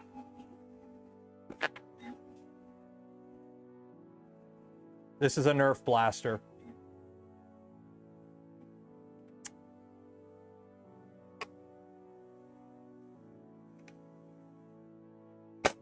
No, missed. Shit. It was on the light. Oh well. Okay. Okay, we're calling it there.